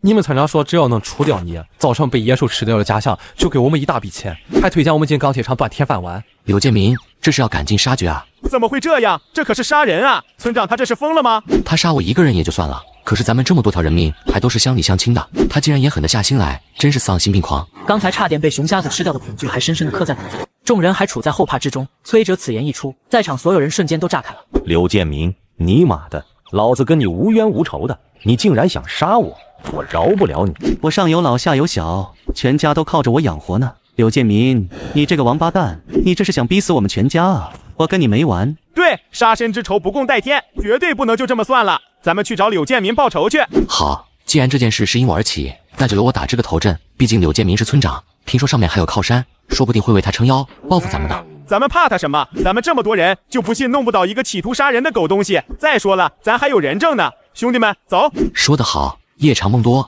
咱们这就下山去柳家。熊大，你驮着这些人证。熊大也是个记仇的熊，他直接怒吼一声，龇牙咧嘴，张牙舞爪地跟在后面。刀疤等人就吓得连滚带爬往前跑。妈呀，救命啊！我的腿要断了，快来背着我！滚蛋！你这个贪生怕死，拿小弟当做了王八蛋，活该！一行人连滚带爬的下了山，直接冲到柳家。此时孙庆早就在门口翘首以待了。村长，刀哥他们回来了，肯定是事情成了，您快出来看啊！真的，哈哈哈，干得好！快把给这几位壮士准备的红包拿出来，我要好好的犒劳他们一番。柳村长，救命啊！怎么回事？你这是怎么？柳建民话还没说完，就被刀疤一把拽过去挡在身前，正好正面对上双眼猩红冲过来的熊大，一张血盆大口冲着他吞了下来。熊瞎子，救命啊！熊瞎子下山吃人！崔哲，快救我啊！你们还愣着干什么？眼睛瞎了是不是？没看到熊瞎子想要吃我吗？快点把他弄死！对不起，这忙恐怕我们帮不了。你什么意思？你们不是护林队吗？熊瞎子下山伤人，你们有责任和义务清除这个危险源头。要是你敢玩忽职守，我是可以上报，让你去坐牢的。熊大，咬他！救命啊！熊吃人了！崔哲，你这个疯子，你到底要干什么？你收买刀疤他们，让他们趁着打猎的机会杀我们，你认不认罪？你放屁！我什么时候做过这种事？我警告你，赶紧把我放了，不然你纵熊伤人，罪加一等，你这辈子都别想再出来了。事到如今，你还敢狡辩？人证都已经在这里了，你还有什么好说的？你们把刚才的话再说一遍，是不是柳建民指使你们来害我们的？对，是他，是他，就是他！你放屁！我警告你们，我可是村长，我上面有人，你们再敢胡乱说话，我让你们吃不了兜着走！不，我记错了，不是他，不是他！嘿，你他妈的！小胖，住手！比起这些外人来说，我自然还是更相信咱们村长。那就把他们都送去公安局。主犯和从犯可不一样，杀人未遂，要杀的人还多达20多个，这可是重大案件。要是你们不识枪子，我就是你儿子。此言一出，刀疤等人顿时彻底害怕，纷纷争相恐后的说出自己知道的事情。各位大爷，你们别听刀疤下来的呀，就是刘建民指使我们来害你们的，我们怕他反悔，还让他签过一个保证书。对，他还说好，事成之后会给我们一些推荐信，推荐到钢铁厂上班。那些推荐信我看过，就藏在他家里，不信你们可以去搜。小胖，你去搜。好嘞，兄弟们，跟我走。不许去！你们这是擅闯民宅，都给我回来！你再逼逼一句，小心变成熊大的口粮，到时候可别怪我没提醒你。就在王小胖要推门而入的时候，柳思思突然跳了出来，死死地拦在他们面前。不许进去，谁敢再往前一步，就别怪我不客气了。崔哥，怎么办？把他拉开，别理他，继续搜。停下！你们再敢往前走一步，我就喊非礼了。你们应该也知道吧？现在上面抓得很紧，耍流氓可是也要吃花生米的。众人闻言都有些后怕的连连后退，崔哲却是心里咯噔一下。柳思思这是在拖延时间，白灵没有出来，他们肯定已经听到了我们的对话，正在想办法销毁证据。怎么样，害怕了吧？你们敢进来吗？一群软蛋，还敢在老子门前闹事，都给我滚！谁再踏进我家一步，就别怪我手下不留情了。赛虎、大黑上！好痛！你们要干什么？你们这些畜生，都给我滚开！你们住手！崔哲，你擅闯民宅，还敢伤害我老婆，你死定了！公安同志，就是他们擅闯民宅，还带熊瞎子和猎犬伤人。你看，我们村长都快被咬死了。住手！崔哲，把人放开！公安同志，救命啊！他们要杀了我！公安大哥，他们要非礼我，你快把他们抓起来！还有这群疯狗也都要抓起来，做成狗肉火锅。崔哲同志，你有什么要解释的吗？是他们雇人要杀我们，我只是在阻止他们销毁证据。这都是你的猜测而已，你没有证据。崔哲闻言看向白灵，见此刻他的表情有些慌乱，顿时心里松了一口气。刚才时间那么短，白灵肯定来不及销毁证据，只是不知道藏到哪里去了。就在这时，崔哲看到一只小土狗跟在白灵身边，他认出来这是旺财，在柳家已经待了3、4年了，肯定熟悉柳家的事情。我有证据，只是被他们藏起来了。公安同志，不如我带你们进去找，怎么样？不行，你们不能进去。别以为你们是公安就能够擅闯民宅。公安同志不是擅闯民宅，他们只是看着我们，免得我们栽赃陷害而已。况且，如果我没记错的话，你不是被送进精神病院去了吗？怎么会突然回来了？难道是中途跑出来的？我没有，公安同志，我们走吧。系统契约旺财。丁，契约成功，受仆数量+1。崔哲当即附身在旺财身上，旺财的记忆瞬间共享到了他的脑海里。原来藏在了这边，而且还有意外收获。赛虎、大黑这边。很快，崔哲就在衣柜背后的暗格里发现了2大摞书信。这一摞书信都是空白的，什么都没写。这些是推荐信，上面写着刀疤、孙庆等人的名字，应该没有什么问题。不，问题大了去了。什么意思？公安同志，我就叫刀疤，他叫孙庆。你们是什么人？跟柳建明有什么关系？我们是柳建明雇来除掉崔哲的人，而且他还要求我们对护林队的人灭口。他说是成之后就给我们一大笔钱，还推荐我们进钢铁厂上班。我一时糊涂才听了他的鬼话。其实我们都是老实人。队长，我们还发现了这些红包，里面装的都是现金和粮票，数量和刀疤等人的人数相符合。对，刘建明的确说过，事成之后会给我们包一个大红包，粮票还是我提出来的要求呢。看来事情已经清楚了，柳建明，你还有什么话要？我认罪，我全都认，这些都是我做的，我有罪，你们快点把我抓起来吧。真是奇了怪了，这老小子不是一直负隅顽抗吗？现在怎么突然这么老实的认罪了？真是太阳打西边出来了。这里面肯定有问题。就在这时，崔哲突然看到旺财正对着自己手里的书信流口水，仿佛看到了什么好吃的东西一样。旺财这是怎么了？这些书信又不是肉骨头，至于馋得流口水吗？听说狗的嗅觉比咱们人类灵敏几百倍呢，说不定这些书信用的只包括炸鸡腿什么的，留了些味道，让旺财闻到了呢。不对，不是鸡腿味，是一种水果的味道，好像是橘子。突然，崔哲灵光一闪，脑海里浮现出前世偶然间听别人说过的一件事。小胖，去点一根蜡烛。点蜡烛干什么？我给你变一个魔术，快去！我都已经认罪了，你们还要在我家里闹？公安同志，你快带我走吧，不然等一下天就黑了，夜晚野兽很可能会下山来，很危险的。有熊大在这里镇着，你怕什么野兽？看你这慌张的样子，你该不会是心虚了吧？我听不懂你在说什么，我只是不想浪费时间。不会浪费多少时间的，公安同志，你们等2分钟再走，说不定还有意外收获呢。你说的有道理，那我就再等2分钟。崔哥，蜡烛来了。崔哲拿起一封书信，靠近烛火烤起来。下一秒，原本还是一片空白的纸上，突然凭空显现出一行行字来。这是什么魔术？也太神奇了吧！崔哥，你怎么做到的？很简单，只要用橘子汁在纸上写字，干掉以后字就会隐形，看起来跟一张白纸一样。但是只要用火一烤，字就会再次显现出来。不过这种方式更多的不是用来变魔术，而是在另一种情况下更加常用。公安同志，想必你们应该很熟悉吧？密信。完了，这下全完了，事关重大，这种重要的事情我就不掺和了。公安队长接过书信，只看了几眼就忍不住倒抽一口冷气。谢谢崔哲同志，这次你可是立了大功了。你放心，我会向上面如实禀报，为你请功的。您太客气了，这都是我应该做的。只是事关重大，为了避免走头风声，以后还要请你帮忙保密。我明白，你放心吧。把他们都带回去，一定要好好审问。不好了，队长，白灵和柳思思不见了。肯定是刚才趁着我们找证据的时候跑了，先回去，抓紧时间审问。崔哥，那纸上写着什么？为什么公安同志一看就变得如临大敌的？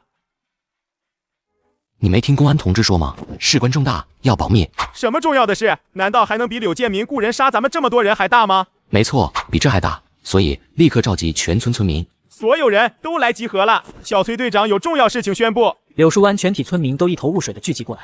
什么重要的事情？你们不是刚打猎回来吗？我刚才看到有公安同志来了，你们打猎怎么还把公安给招来了？这是打了什么稀罕玩意了？崔哲当即把刚才发生的事情原本的给全村人讲述了一遍，瞬间引得全村义愤填膺。柳建明这个王八蛋敢害我儿子，我跟他们柳家不共戴天。白灵和柳思思跑了，也不知道他们会不会请别的人来帮忙，或者说报复咱们村，所以大家都要提高警惕。一旦发现他们娘俩的踪迹，一定要第一时间上报。还有看到陌生人，也一定不要轻易相信。放心吧，崔哥，这些我们都懂。没错，事关咱们全家的小命，我一定不会疏忽大意的。大家知道就好，这样我也就放心了。明天护林队的队员分成2队，一队在村里留守，一队跟着我进县城去把打来的猎物卖了。好。听到崔哲这么说，颓丧萎靡的气氛一扫而空，所有人都变得精神奕奕。果然，想要让他们听自己的命令，还是得给够力才行啊！看来这段时间打猎和采个蜂蜜都不能停。第二天，崔哲便带着护林队的人来到县城。小崔兄弟，你可终于来了，我都快要急死了。这是怎么了？不是说1个月来几次就行吗？怎么急成这样？你不知道啊，最近肉类需求量特别大，我这边都快顶不住了。你要是再不来，我就只能去你家找你去了。是发生了什么事吗？以前好像没那么多人买肉吧？这个嘛，我就不太清楚了。咱们都是做买卖的，赚钱才是最重要的。你只要知道这段时间一定要多打猎，多弄点肉就行了。那你要多少？多多益善，记住，一定要快。时间就是金钱啊！你要是供应量跟得上，价钱我可以考虑给你再涨一点。你给的越快，我涨的就越多，怎么样？这种好事，我自然是愿意的。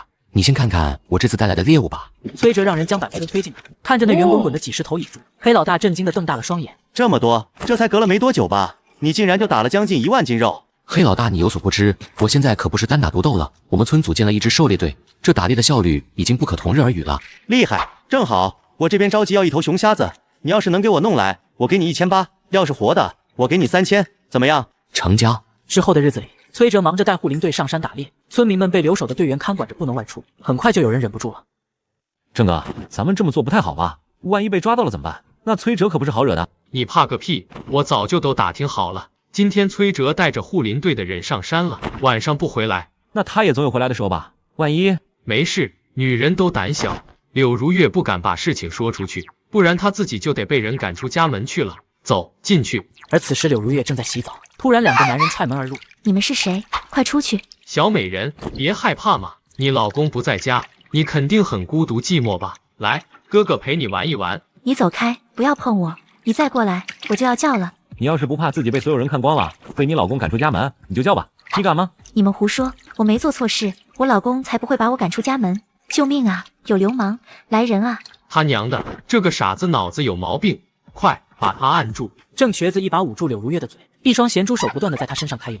救命啊！你们走开，别碰我！我让你叫他娘的，给脸不要脸！今天老子非要尝尝你的味道，你也别怪我们，要怪就怪你的死鬼丈夫吧。没错，要不是他派人看着村子，不让咱们到处乱跑，我早就去找我相好的快活去了。既然不让我去，那我就拿你下火。放开我！救命啊！大黄，救我！与此同时，崔哲带着护林队的人在山里转悠了1天，抓到了20多头山羊和2只傻狍子。我闻到熊瞎子的味道了，就在前面。终于找到了，赛虎在前面带路。崔哥又找到什么猎物了？是熊瞎子，咱们找了整整1天，终于找到踪迹了。跟上赛虎。他娘的，发财的机会终于来了！兄弟们都打起精神来，走！一行人跟着赛虎一路小跑，很快来到了一个山洞前面，隔着老远就能闻到里面传来的腥臭味。队长，这里面乌漆麻黑的，什么都看不清楚。你确定里面有熊瞎子吗？当然确定，没闻到这股熟悉的腥臭味吗？你们应该也在熊大身上闻到过吧？你别说，这味道还真的有种似曾相识的感觉。你们都记住这个味道，以后要是一个人上山，闻到这种味道就要跑，死命的跑，除非你不怕死。我们记住了，崔哥，接下来咱们怎么办？直接冲进去开枪吗？崔哲正准备说话，突然脑海里响起一道尖锐的警报声。主人，救命！女主人被人欺负了。什么？如月怎么了？系统，我要附身到大黄身上。叮，附身失败，检测到宿主和大黄距离超过1000米，附身技能无法开启。他娘的，不打了，回去！众人正摩拳擦掌准备大干一场，突然听到崔哲这么说，所有人都懵了。熊瞎子都已经近在眼前了，为什么不打了？这一只熊瞎子可是至少能卖1800块钱呢。是啊，熊瞎子对人的气味非常敏感，要是明天熊瞎子发现咱们来过他的领地，他搬家了怎么办？老子都要被人偷家了，还管熊瞎子搬不搬家？都收拾家伙，跟我回去！什么？还有人敢偷咱们崔哥的家？这是在打咱们的脸啊！兄弟们，走，给崔哥报仇去！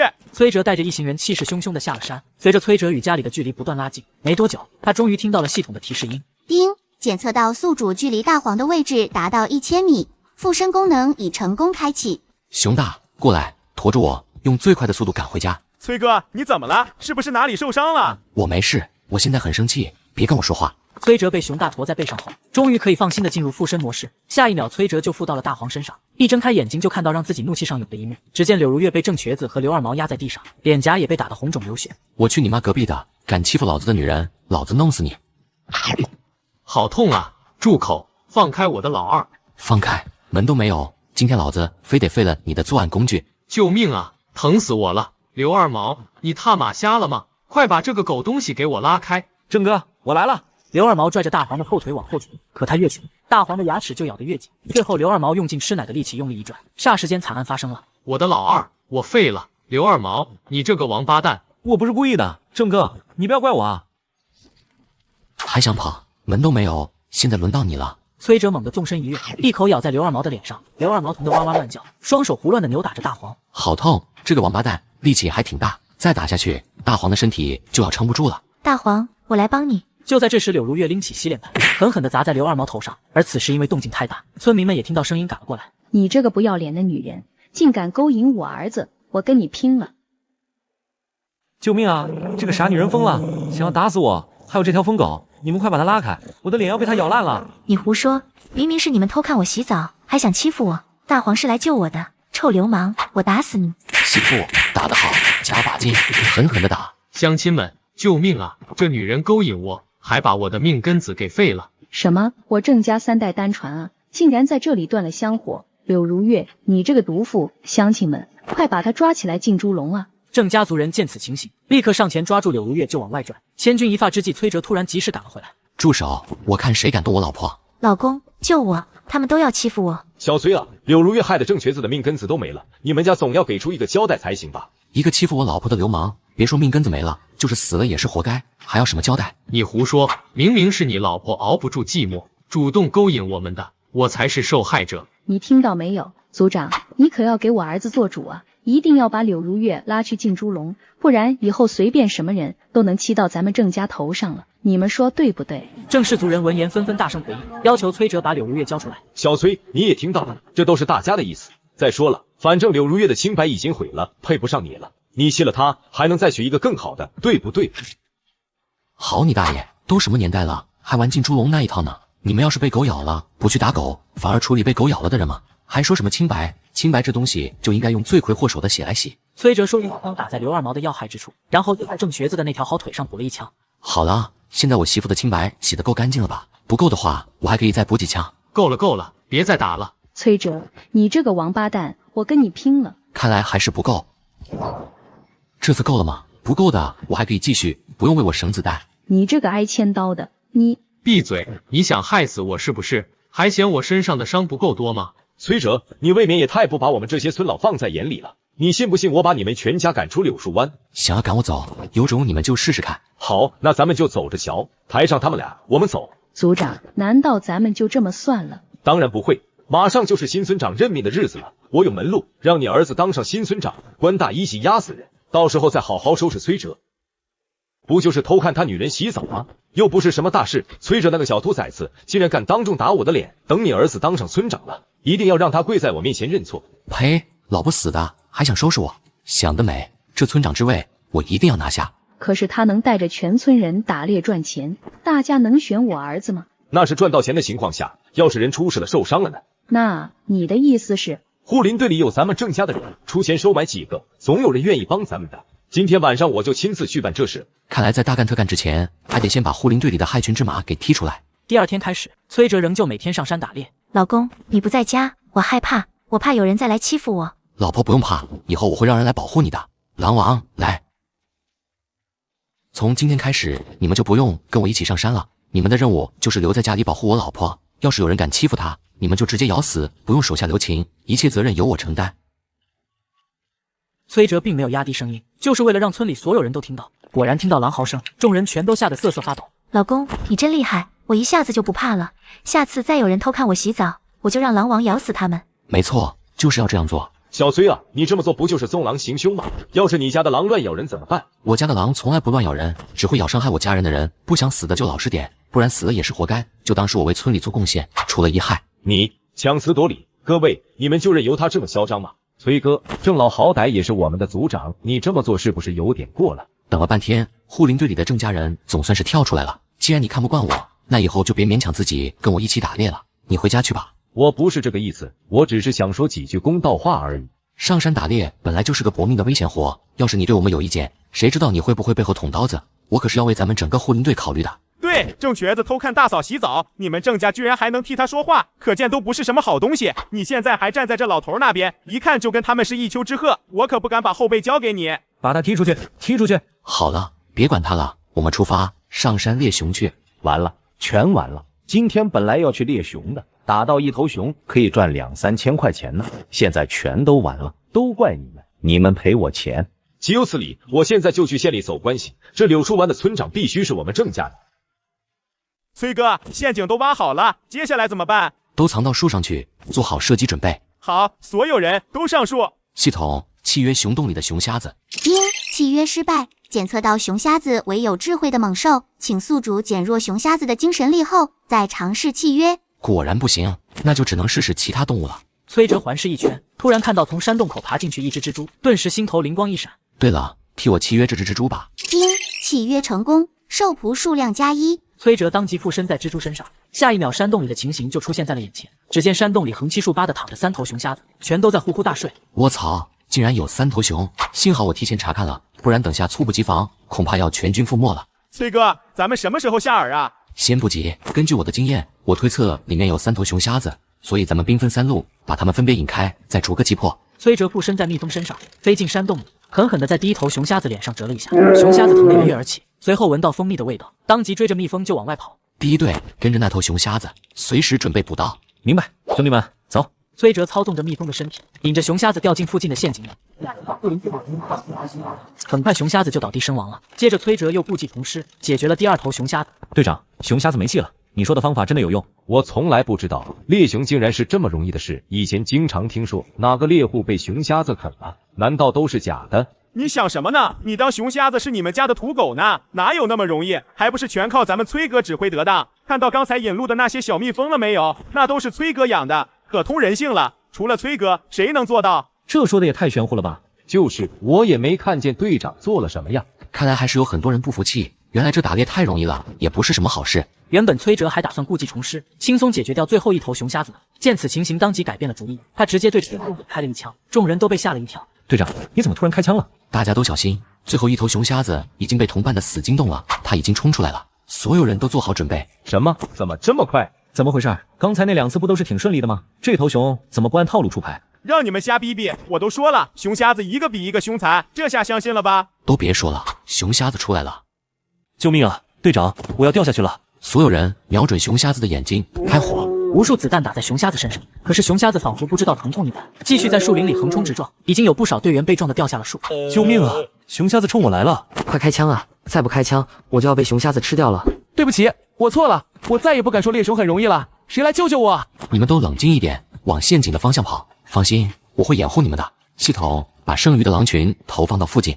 丁，兽仆狼群已投放至5米外的树丛后面，请查收。各位狼小弟，你们立功的时候到了，去，尽量拖慢熊瞎子的速度。狼群嚎叫一声，纷纷冲出来将熊瞎子团团包围，时不时的还要趁机跳上去咬一口。熊瞎子被狼群激怒，转过头来追咬狼群，速度瞬间被拖慢下来。干得好，赛虎、大黑，你们想办法引熊瞎子往陷阱那边跑，控制好方向。眼见着熊瞎子被猎犬和狼群拖慢了脚步，被追咬的队员终于能够停下来松口气。累死我了，我腿都快跑断了，终于能歇一歇了。救命啊！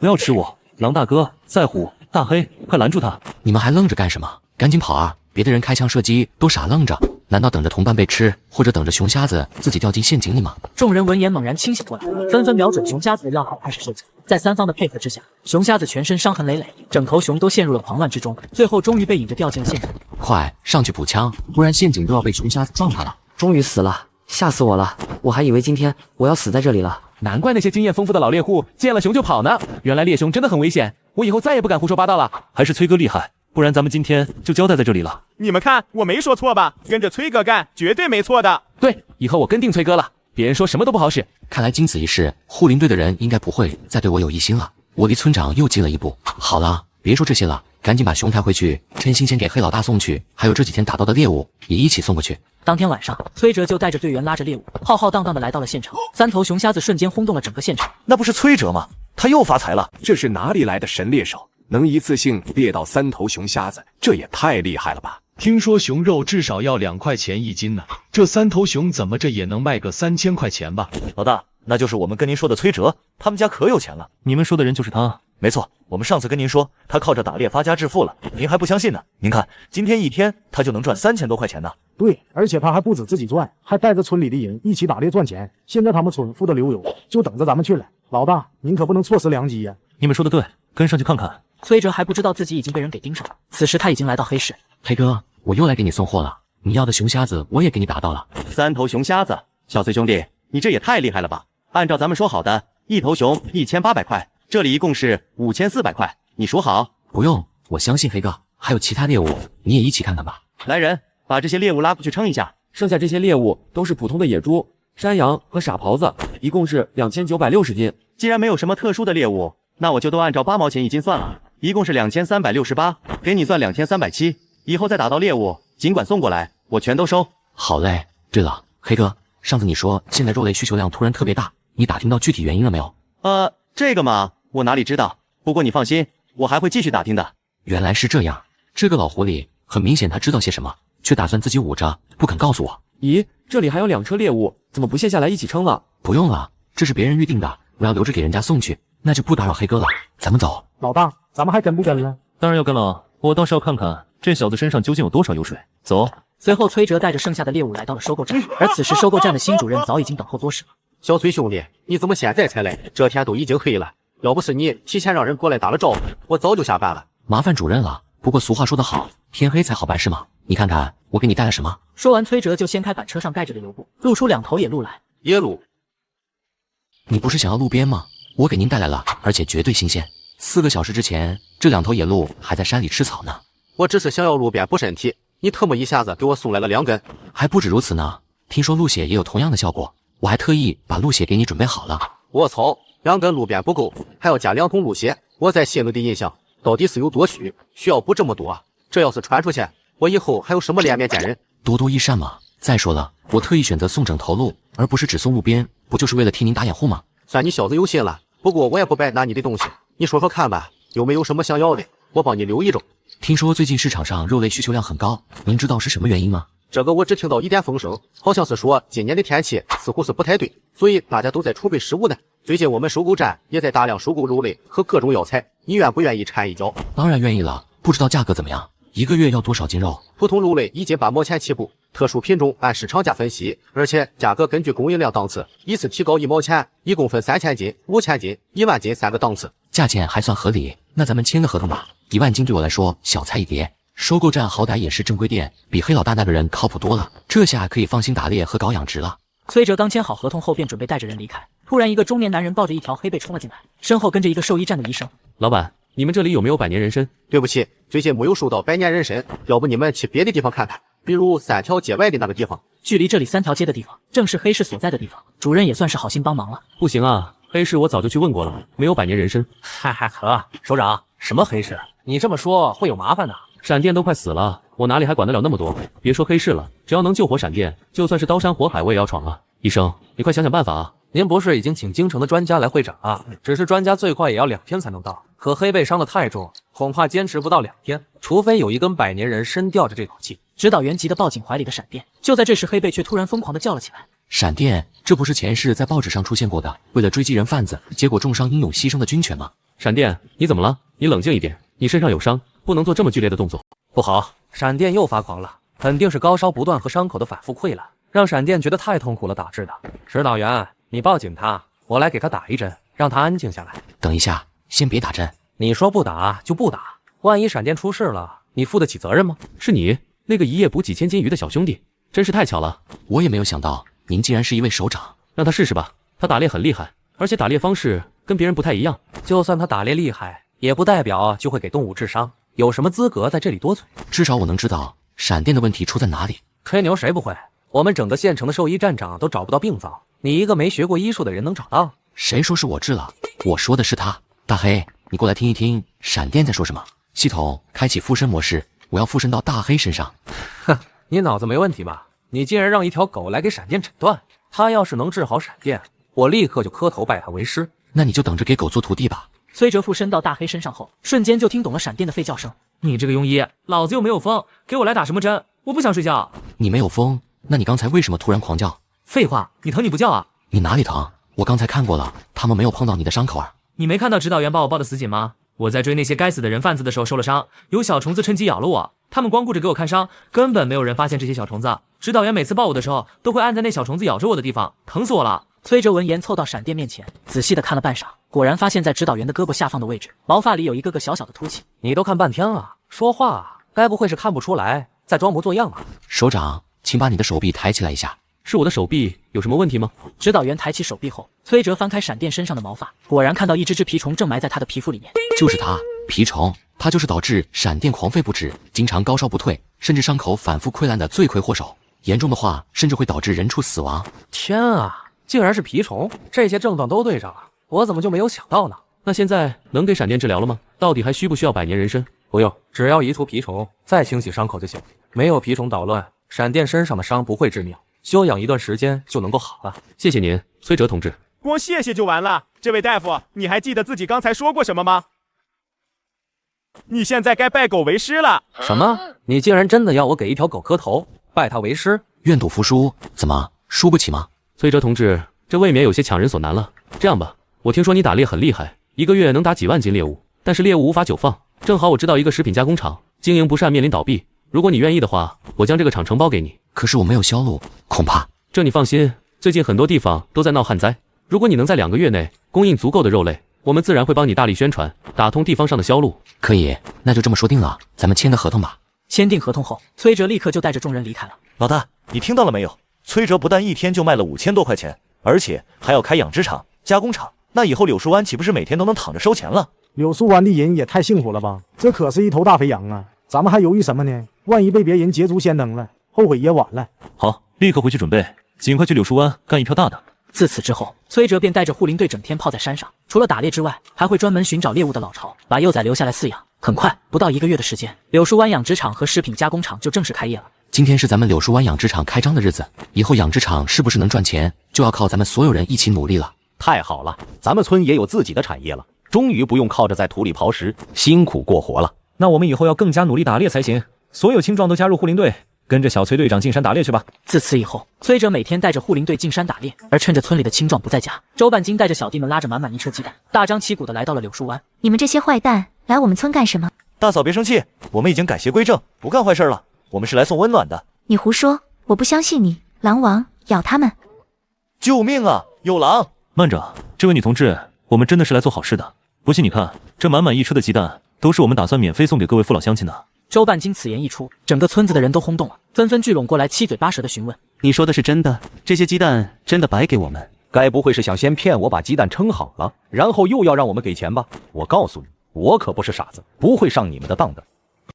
真的，这些鸡蛋全部白送，我保证1分钱都不收。现在鸡蛋也不便宜，你这一送就是一车，不知道要搭进去多少钱？你这是图什么？我们老大有钱，就是想做点好事，多积点德，顺便跟大家聊聊天而已。还有这种好事，那我可不能错过。也算我一个，我就喜欢吃鸡蛋。不行，他们是坏人，你们不能相信他们。狼王，把他们赶走。我们真的是好心来送鸡蛋的，你们要是把我们咬伤了，我们下次可不敢再来送东西了。村民闻言顿时急了，纷纷挡在柳如月面前。如月，你快把狼叫回去，别把人家给吓走了。就是，人家可是好心来给咱们送鸡蛋的，你要是让狼王咬伤他们，那不就成了恩将仇报了吗？咱们可不能做白眼狼。可他们是坏人，肯定是骗人的。你要是不信的话，现在就自己上车拿鸡蛋，我们绝对不会阻拦的。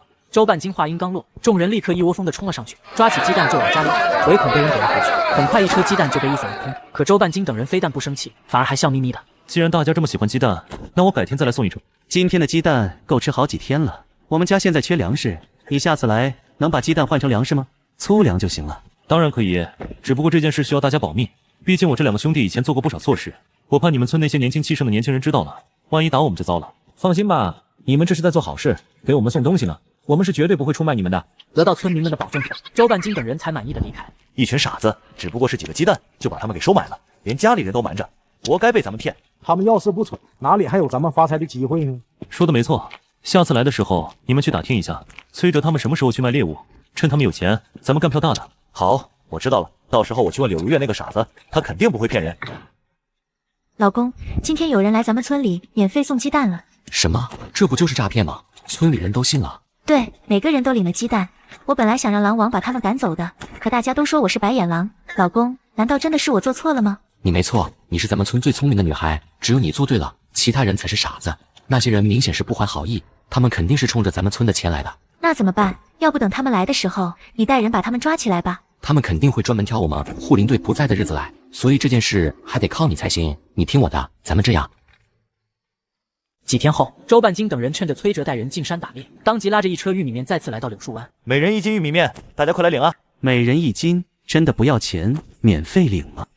不好意思啊，这次不是免费的，可能要少的收那么一点钱。收钱？你们要收多少？不是说好白给的吗？怎么又要收钱了？你们该不会是骗子吧？唉，我财力有限，没办法每次都白送。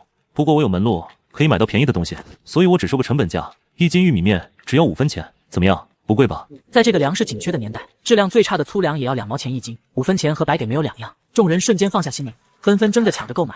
这么便宜的粮食，没想到你们真的是好人。那当然了，大嫂、大哥他们什么时候去卖猎物？趁着你们有钱，我们下次多弄一些好吃的过来。明天他们就会去卖猎物，后天还要继续进山打猎呢。我喜欢吃牛肉，你可要多给我带一些啊。放心吧。于是3天后，周半斤等人拉着一车金首饰，浩浩荡荡的来到了柳树湾。乡亲们，最近我搞到了一批便宜的金首饰，1件50块钱，只卖3个小时，过时不候啊！什么？50块钱？这么便宜？真的假的？我什么时候骗过你们？50块钱是成本价，我朋友也是偶然间才弄到的货，机会只有一次，错过这个村可就没这个地了。没错，你们不买的话，我们就去隔壁村了。这么便宜的金首饰，肯定不愁卖。哎，别走啊，我要买2件。我也要买1件，这么大一个金手镯，到时候转手就能卖几十块钱，太赚了。大家一个一个来，不要急。不到1个小时，满满一车金首饰就销售一空。赶紧走，省得这些傻子回过神来找咱们麻烦。把这些骗子给我抓起来！放开我！你们凭什么抓我？因为你们是坏人，大骗子。你胡说！我们来做好事送温暖的，不信你问乡亲们。没错，他们白送鸡蛋，卖给咱们的玉米面和金首饰也都很便宜，他们怎么可能是坏人？不信我就证明给你们看。崔哲拿起一个金手镯，用剪刀轻轻一剪，金手镯里面掉出来一把沙子。金首饰里面都是沙子，就连外面这层皮也是不值钱的铅皮做的，连5毛钱都不值。你们被骗了！众人连忙剪开自己的金首饰，果然是假的。霎时间，群情激愤蜂拥而上，直接把3个骗子打得只剩一口气。好了，别把人打死了，可就得不偿失了，送去公安局吧。不要啊，我知道错了，求求你饶了我们吧。带走。小崔，谢谢你，这次多亏了你，不然我们可就要上当受骗了。对呀，那可是我们全家半年的生活费呢，差点被骗走了。是我老婆觉得不对劲，第一时间告诉我的，你们要谢便谢她吧。谢谢如月，你就是我们的救命恩人。以后如月说什么，我们就听什么，绝对不会再跟你唱反调。嘿嘿，你们别这么说，我都不好意思了。我老公才是真正的大好人。没错，小崔和如月都是咱们村的福星，自从跟着他们，咱们的日子好过多了。上次护林队靠着打猎，每个人都分到了60块钱，抵得上以前半年多的工资。我从来没有1个月赚到过这么多钱。这个月我们家已经吃了3次肉了。以后有打猎加养殖场2条赚钱路子，那咱们岂不是能过上天天吃肉的好日子了吗？你们想的倒是挺美，经过我允许了吗？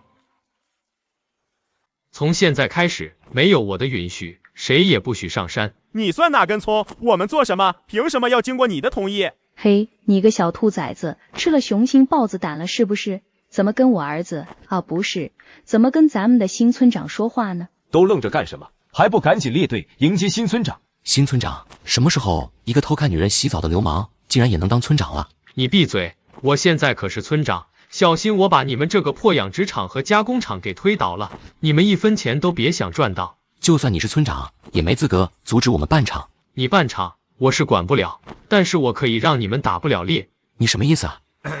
柳树湾的全体村民都集合了。大家不是都已经在这里了吗？还要怎么集合？你现在不光腿有问题，连眼睛也有毛病了吗？